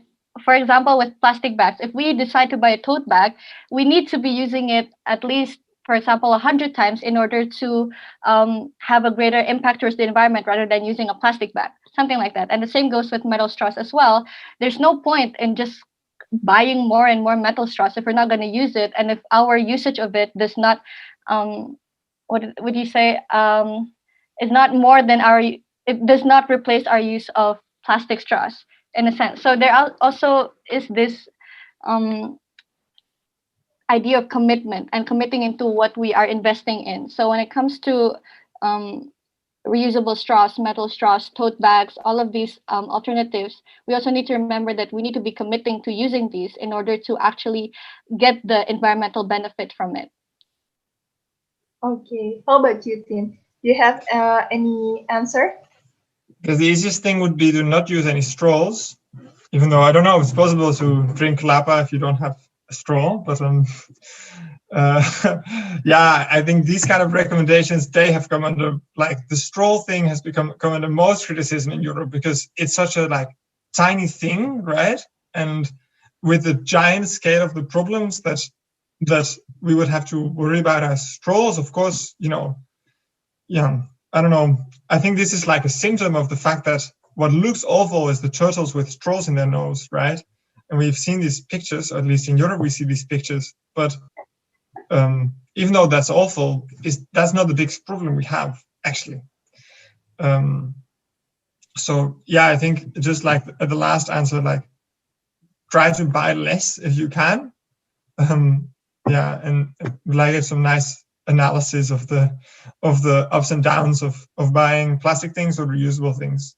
Yeah, so. But I guess the biggest thing is to realize that that is a tiny thing in a very big picture. All right, thank you, Tiem and Belay. And next, wow, that's very a lot questions here. Next is from Syahrul from UPN Veteran Jawa Timur for Mrs. Belay. Is it simply promoting climate change to society enough to change conditions? Shouldn't we focus on developing existing technology to solve this big problem? Thank you for the question.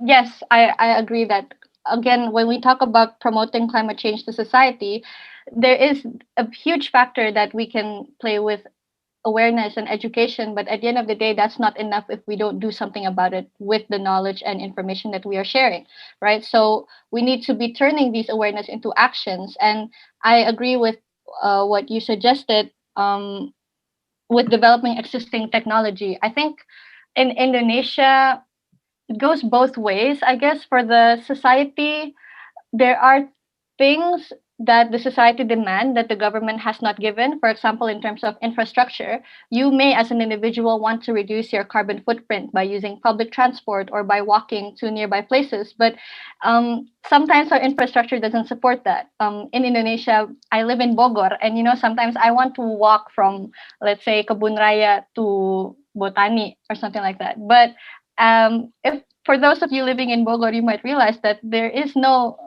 infrastructure that supports pedestrians. Sometimes when I want to walk, I have to fight with all of these motorcycles and angkots and cars that are just taking all parts of the roads. And sometimes you want to make a change, but the infrastructure or the government doesn't facilitate that. So, and in the same way, I guess with technology as well, we need to realize that if we want to advance using the existing technology and developing it, we need to increase in demand as well. I think if more people demand a change in infrastructure and demand the use or development of current technology, there would be a change happening. But there is still that gap, I guess. We're not really cooperating enough, I think, within the people and also the government. And I think that's one of the challenges in implementing what you're suggesting, which is developing the existing technology. But definitely Indonesia, there's a lot of room to work in for that. I do think so. All right. Thank you, Belai. Next, still the same for Belai. I think you have a mini fan in here. Okay. The next question is from Habib from Universitas Negeri 11 Maret for Belai. Do you have any opinion about why the environmental movement is rarely heard in Indonesia, as if we are lagging behind the momentum compared to our Western friends? Thank you for the question. I think the conversation is definitely growing. There are a lot of environmental movements, and including the ones initiated by youth that we're hearing of more, like Bye Bye Plastic Bags, Climate Rangers, E-Waste RJ, and so many other inspiring movements. But I think they are sometimes unheard of because it's just not what the public is mainly concerned about. In some ways, I can understand this because there is a lack of education and awareness, especially about the climate crisis and just the gravity of the issue and how critical it is to address it. So in some ways, there isn't really a demand to know more about it, and hence information about the climate crisis doesn't circulate as widely and as frequently as we would hope so. But this is why it's important to continue the conversation to everyone, everywhere. And on the other hand, I also think Indonesia is still kind of stuck in this age-old economy that we cannot look after the planet while still meeting human development needs. I think it's always like the way we view it, it's always a choice between environment or us, between environmental conservation or human development needs. And it's very important to change that. We need to realize that instead of seeing it as conservation or development, like I said before, it's conservation for development. And the same goes with like the larger scale impacts. Like, for example, with forest, we need to realize that the value of the forest is bigger when it's alive rather than when it's dead, and the economic value of the coastline, for example, it's not the price of the land that you can sell for it. It's about the value of the aquatic habitat that it gives. It's about the resilience to floodings that it gives. We need to realize what our true investments are when we choose to conserve and protect nature. And at the end of the day, what we do to protect nature is also an effort to protect ourselves, I guess. And I understand that a lot of factors come into play, especially in Indonesia. That's more than just environment, economy, and social factors. But, at the end of the day, we need to address it all in unison if we want the people and the planet to thrive. And I think hopefully with the momentum we have going on, the conversation continues to spread, especially in Indonesia. Okay, thank you, Belai, for the answer. And now we have a question from Troy here from Universitas 11 Maret for the both speaker. Based your opinion, what should I do as a student to implement my knowledge on environmental issues? And even I do that, but others may not. So what's the difference?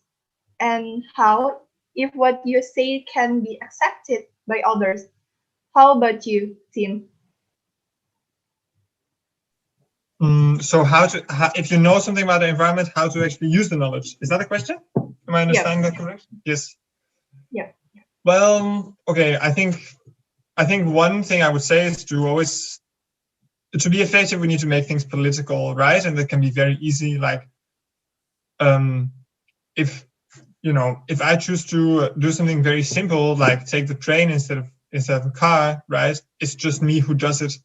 But if I say I take the train instead of the car, and 100 people also do it, then all of a sudden I'm part of a movement, right? So challenging people around you to kind of follow your choices and try to be a trendsetter rather than just doing it yourself, I think is very key, because that way you can use the knowledge you have not just to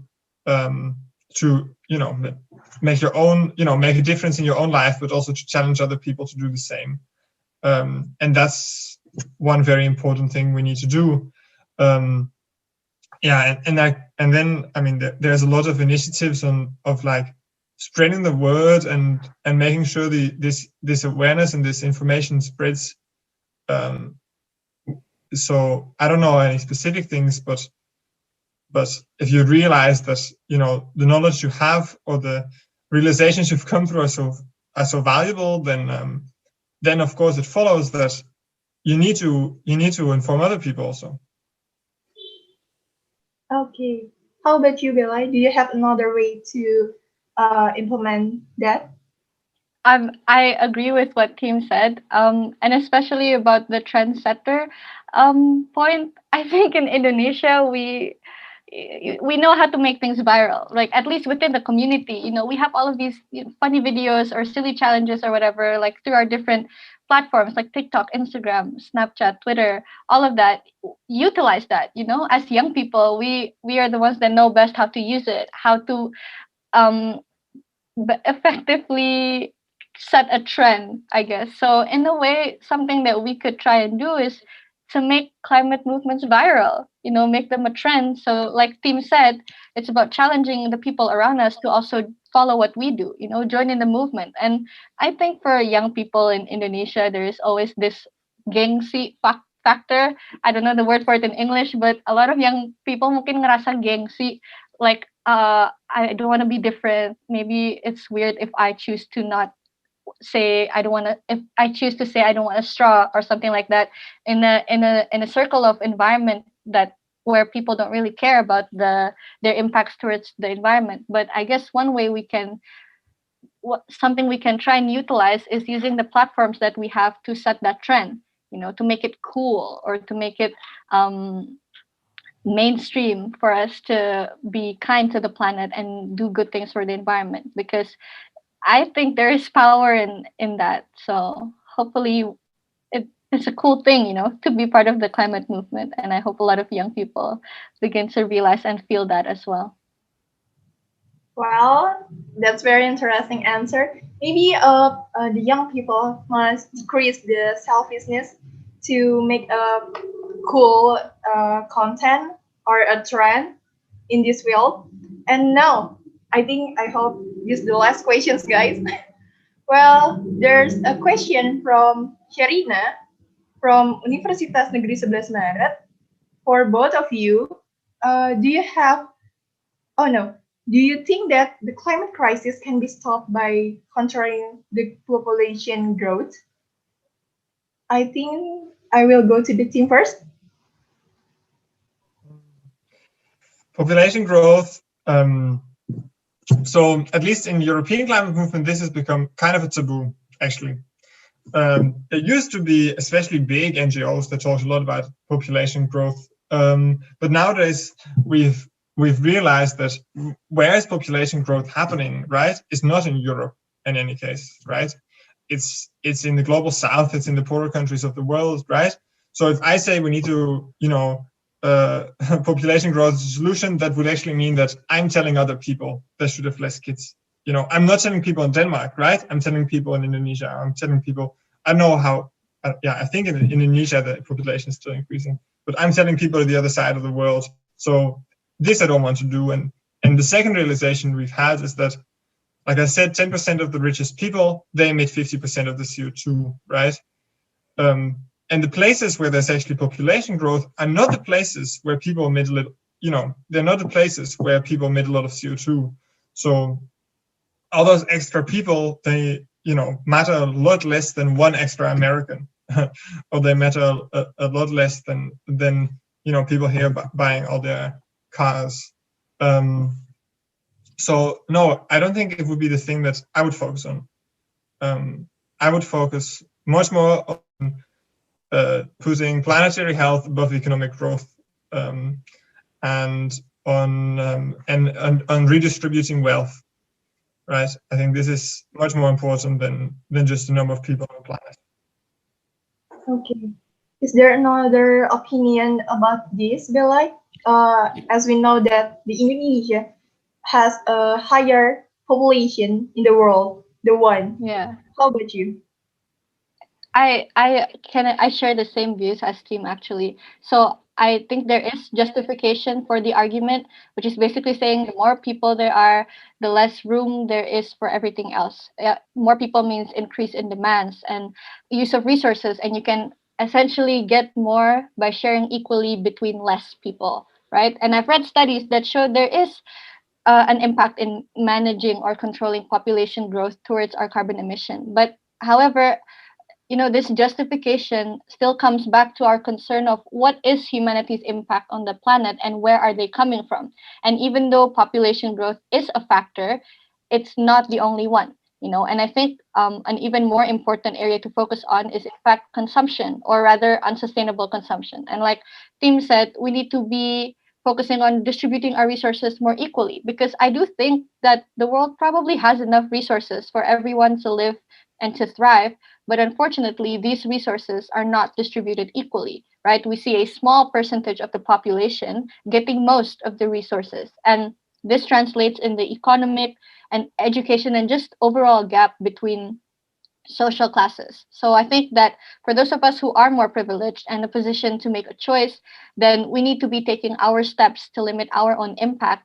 And at the same time, we need to be mobilizing resources to the more vulnerable and underprivileged communities. And I do think even if we're talking about numbers, start with education and awareness. There are still a lot of underprivileged communities out there that maybe aren't even aware of their impact towards the environment and what they can do to help. So instead of trying to focus on the number of people in this planet, why don't we focus on educating the people here instead, raising awareness and stimulating actions within these communities that we're trying to target.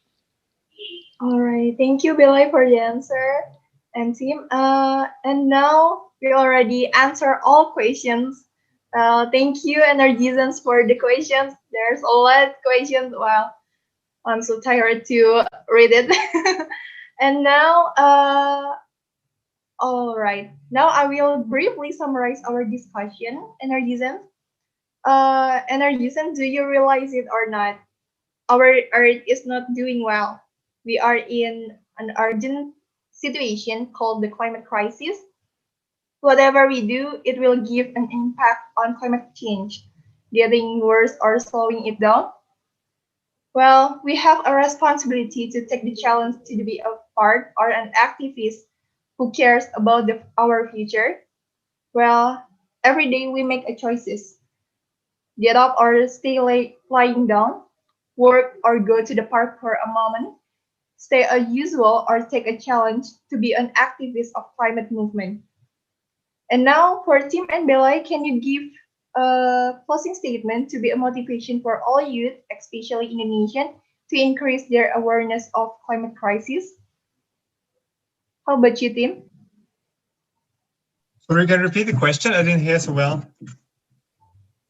The closing statement, can you give it? My closing statement. Oh, I didn't prepare any. I didn't know it would come.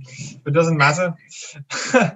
Well, first of all, I would like to say thank you so much. I hope I tried throughout the discussion to make clear that this is just my European view on things, and I hope that still it was helpful to have someone from a different continent share how things are thought about here. Without telling you how to think about things over there. And I for sure thought it was really inspiring to talk to you, Belai. And thanks so much for the facilitation. And I hope that the climate movement in Indonesia will grow and just know that that we're in this together, even though we're on a different side of the planet. When I go into an action, I've done some actions where there's police and so on, right? And whenever you feel alone, and then I just close my eyes 2 seconds, and I think, just realize that all over the planet there's people that are a lot like me in one way or another, and that are fighting for the same thing, and that are having a much more difficult time than me, right? And that also gives me the power to go on. I know it sounds a bit cheesy, but yeah. So what you do over there, it matters to me, right? It makes me do what I do. So thank you. All right, thank you so much, Tiem. And how about you, Belai? Any closing statement? Yeah, I also want to say thank you for the committees who have organized this event and invited us, and of course to you too, team. This was such an insightful conversation for me, and I really appreciate what you do with Extinction Rebellion as well. I hope for the same to you too. I hope the climate movement everywhere continues to grow, and I hope we continue to see collective and systemic changes that are good for our planet. And I guess for everyone watching, again, like Tim said, you aren't alone, right? At least I've been looking at the people watching. There were at least 180 people looking at this webinar, and that means 180 people out there are here for the same cause as you. They also want to make a difference. They also want to make a change, and I think you just need to believe that you are in a position to contribute. Maybe not all of us are going to become activists, but in whatever that you do and whatever you're passionate about, you can always contribute to the environment, individually, in a community level, in a national level, and as global citizens. So I think it's important to remember that you can make a difference and you are not alone in making that difference. Thank you. Wow, that's very great. Well, thank you, Belai, for the answer. Thank you so much. Well, Energizens, don't you realize that finally we're at the end of the event? Thank you for all speakers, Tim and Belay, who have shared about youth activism in the climate movement, which is, I think, it's very useful for all of us, and I believe that it can be a motivation too for all you to increase the awareness of climate crisis. To the Energizens who have joined until the end, I would like to say thank you for enthusiasm during this talk show. I'm Ivana Rachel Joy as the moderator for today would like to say goodbye. Thank you, see you next time, and have a great day. I return it to the master of ceremony, Rere. Thank you, Joy. Well, what an interesting discussion we got about youth activism in climate movement. And I'm agree with what our speaker said earlier. I think it's time for us as a young generation to increase our awareness in climate crisis and start to act. Because if we don't start now, who will? Okay, well, that's wrap up our event.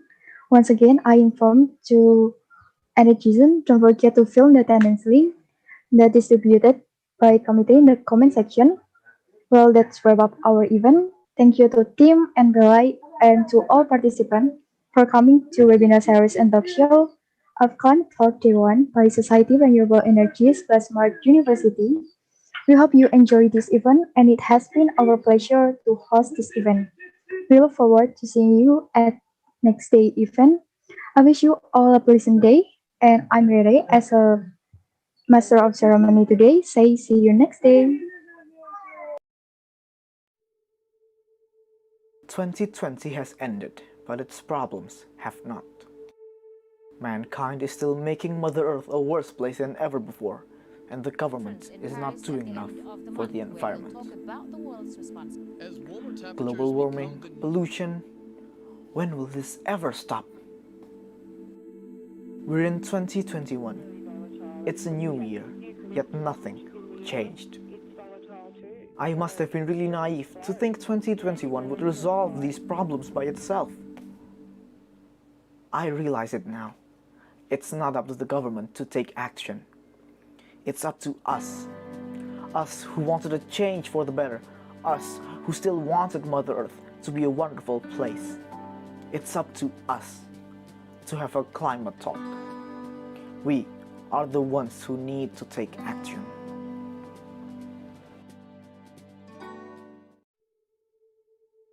2020 has ended, but its problems have not. Mankind is still making Mother Earth a worse place than ever before, and the government is not doing enough for the environment. Global warming, pollution, when will this ever stop? We're in 2021. It's a new year, yet nothing changed. I must have been really naive to think 2021 would resolve these problems by itself. I realize it now. It's not up to the government to take action. It's up to us. Us who wanted a change for the better. Us who still wanted Mother Earth to be a wonderful place. We are the ones who need to take action. 2020 has ended, but its problems have not. Mankind is still making Mother Earth a worse place than ever before, and the government is not doing enough for the environment. Global warming, pollution, when will this ever stop? We're in 2021. It's a new year, yet nothing changed. I must have been really naive to think 2021 would resolve these problems by itself. I realize it now. It's not up to the government to take action. It's up to us. Us who wanted a change for the better. Us who still wanted Mother Earth to be a wonderful place. It's up to us to have a climate talk. We are the ones who need to take action.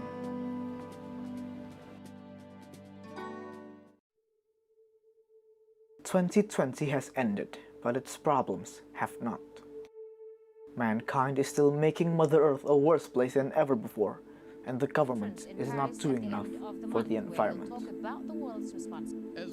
Global warming, pollution, when will this ever stop? We're in 2021. It's a new year, yet nothing changed. I must have been really naive to think 2021 would resolve these problems by itself. I realize it now. It's not up to the government to take action. It's up to us. Us who wanted a change for the better. Us who still wanted Mother Earth to be a wonderful place. It's up to us to have a climate talk. We are the ones who need to take action.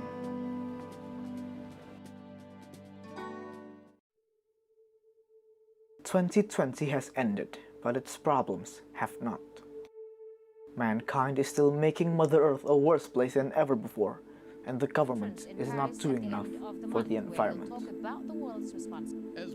Global warming, pollution, when will this ever stop? We're in 2021. It's a new year, yet nothing changed. I must have been really naive to think 2021 would resolve these problems by itself. I realize it now. It's not up to the government to take action. It's up to us. Us who wanted a change for the better. Us who still wanted Mother Earth to be a wonderful place. It's up to us to have a climate talk. We are the ones who need to take action.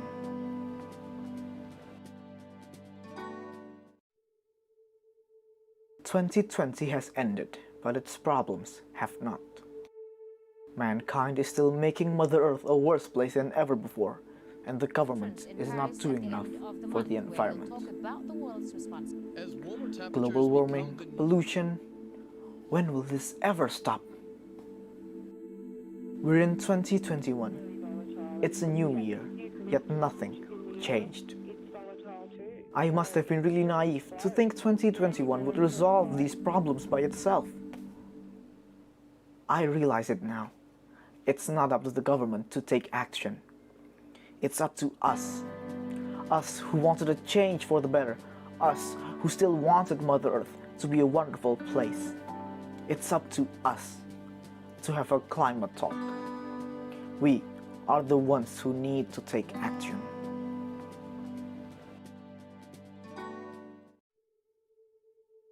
"2020 has ended, but its problems have not. Mankind is still making Mother Earth a worse place than ever before, and the government is not doing enough for the environment.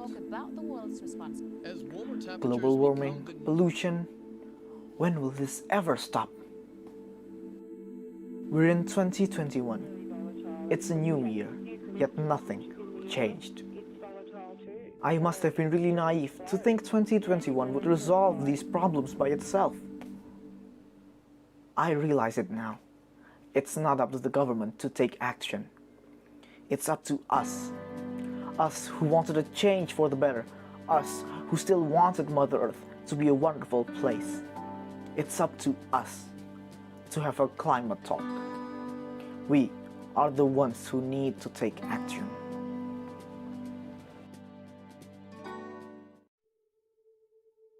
"2020 has ended, but its problems have not. Mankind is still making Mother Earth a worse place than ever before, and the government is not doing enough for the environment. Global warming, pollution, when will this ever stop? We're in 2021. It's a new year, yet nothing changed. I must have been really naive to think 2021 would resolve these problems by itself. I realize it now. It's not up to the government to take action. It's up to us. Us who wanted a change for the better. Us who still wanted Mother Earth to be a wonderful place. It's up to us to have a climate talk. We are the ones who need to take action.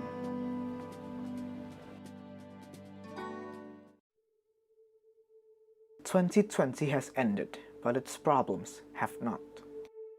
Mankind is still making Mother Earth a worse place than ever before, and the government is not doing enough for the environment. Global warming, pollution, when will this ever stop? We're in 2021. It's a new year, yet nothing changed. I must have been really naive to think 2021 would resolve these problems by itself. I realize it now. It's not up to the government to take action. It's up to us. Us who wanted a change for the better. Us who still wanted Mother Earth to be a wonderful place. It's up to us to have a climate talk. We are the ones who need to take action.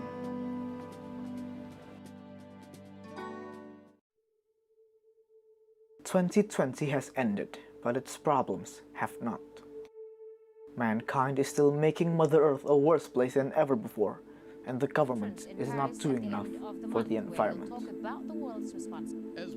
Global warming, pollution, when will this ever stop? We're in 2021. It's a new year, yet nothing changed. I must have been really naive to think 2021 would resolve these problems by itself. I realize it now. It's not up to the government to take action.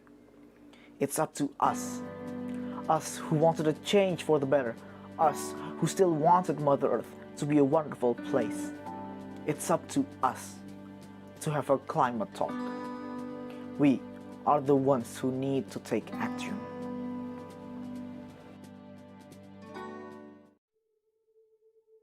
"2020 has ended, but its problems have not. Mankind is still making Mother Earth a worse place than ever before, and the government is not doing enough for the environment. Global warming, pollution, when will this ever stop? We're in 2021. It's a new year, yet nothing changed. I must have been really naive to think 2021 would resolve these problems by itself. I realize it now. It's not up to the government to take action. It's up to us. Us who wanted a change for the better.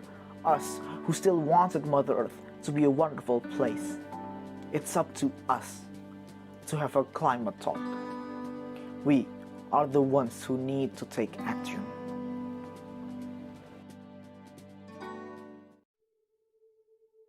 "2020 has ended, but its problems have not. Mankind is still making Mother Earth a worse place than ever before, and the government is not doing enough for the environment. Global warming, pollution, when will this ever stop? We're in 2021. It's a new year, yet nothing changed. I must have been really naive to think 2021 would resolve these problems by itself. I realize it now. It's not up to the government to take action. It's up to us. Us who wanted a change for the better. Us who still wanted Mother Earth to be a wonderful place. It's up to us to have a climate talk. We are the ones who need to take action.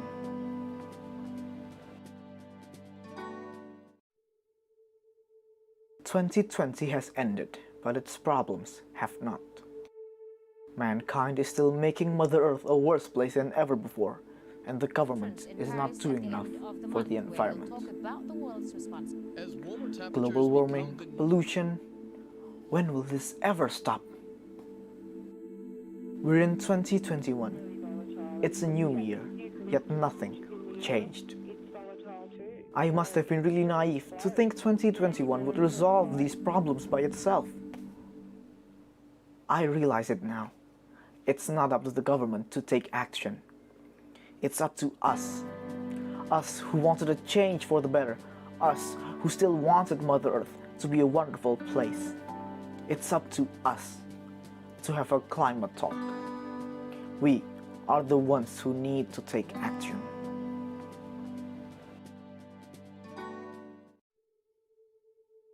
"2020 has ended, but its problems have not. Mankind is still making Mother Earth a worse place than ever before, and the government is not doing enough for the environment. Global warming, pollution, when will this ever stop? We're in 2021. It's a new year, yet nothing changed. I must have been really naive to think 2021 would resolve these problems by itself. I realize it now.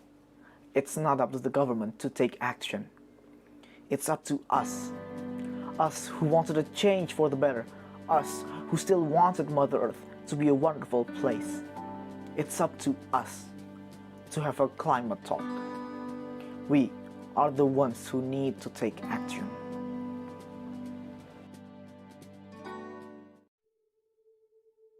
"2020 has ended, but its problems have not. Mankind is still making Mother Earth a worse place than ever before, and the government is not doing enough for the environment. Global warming, pollution, when will this ever stop? We're in 2021. It's a new year, yet nothing changed.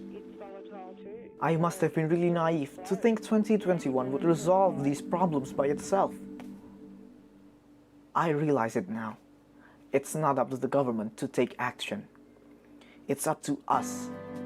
Us who wanted a change for the better. Us who still wanted Mother Earth to be a wonderful place. It's up to us to have a climate talk. We are the ones who need to take action.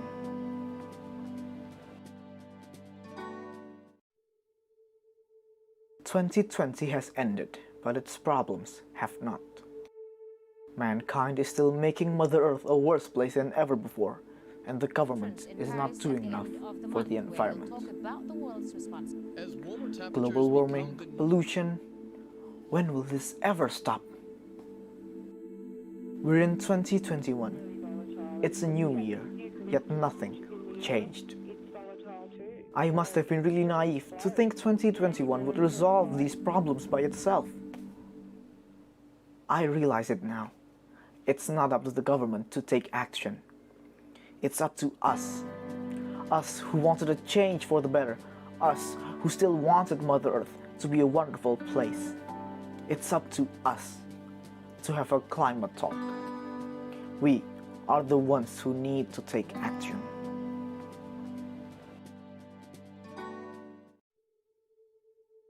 "2020 has ended, but its problems have not. Mankind is still making Mother Earth a worse place than ever before, and the government is not doing enough for the environment. Global warming, pollution, when will this ever stop? We're in 2021. It's a new year, yet nothing changed.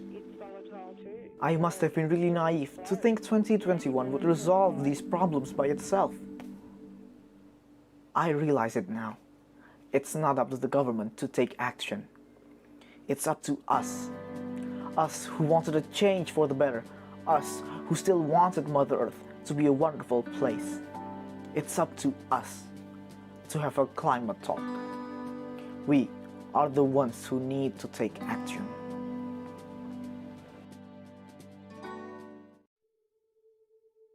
"2020 has ended, but its problems have not. Mankind is still making Mother Earth a worse place than ever before, and the government is not doing enough for the environment. Global warming, pollution, when will this ever stop? We're in 2021. It's a new year, yet nothing changed. I must have been really naive to think 2021 would resolve these problems by itself. I realize it now. It's not up to the government to take action. It's up to us. Us who wanted a change for the better. Us who still wanted Mother Earth to be a wonderful place. It's up to us to have a climate talk. We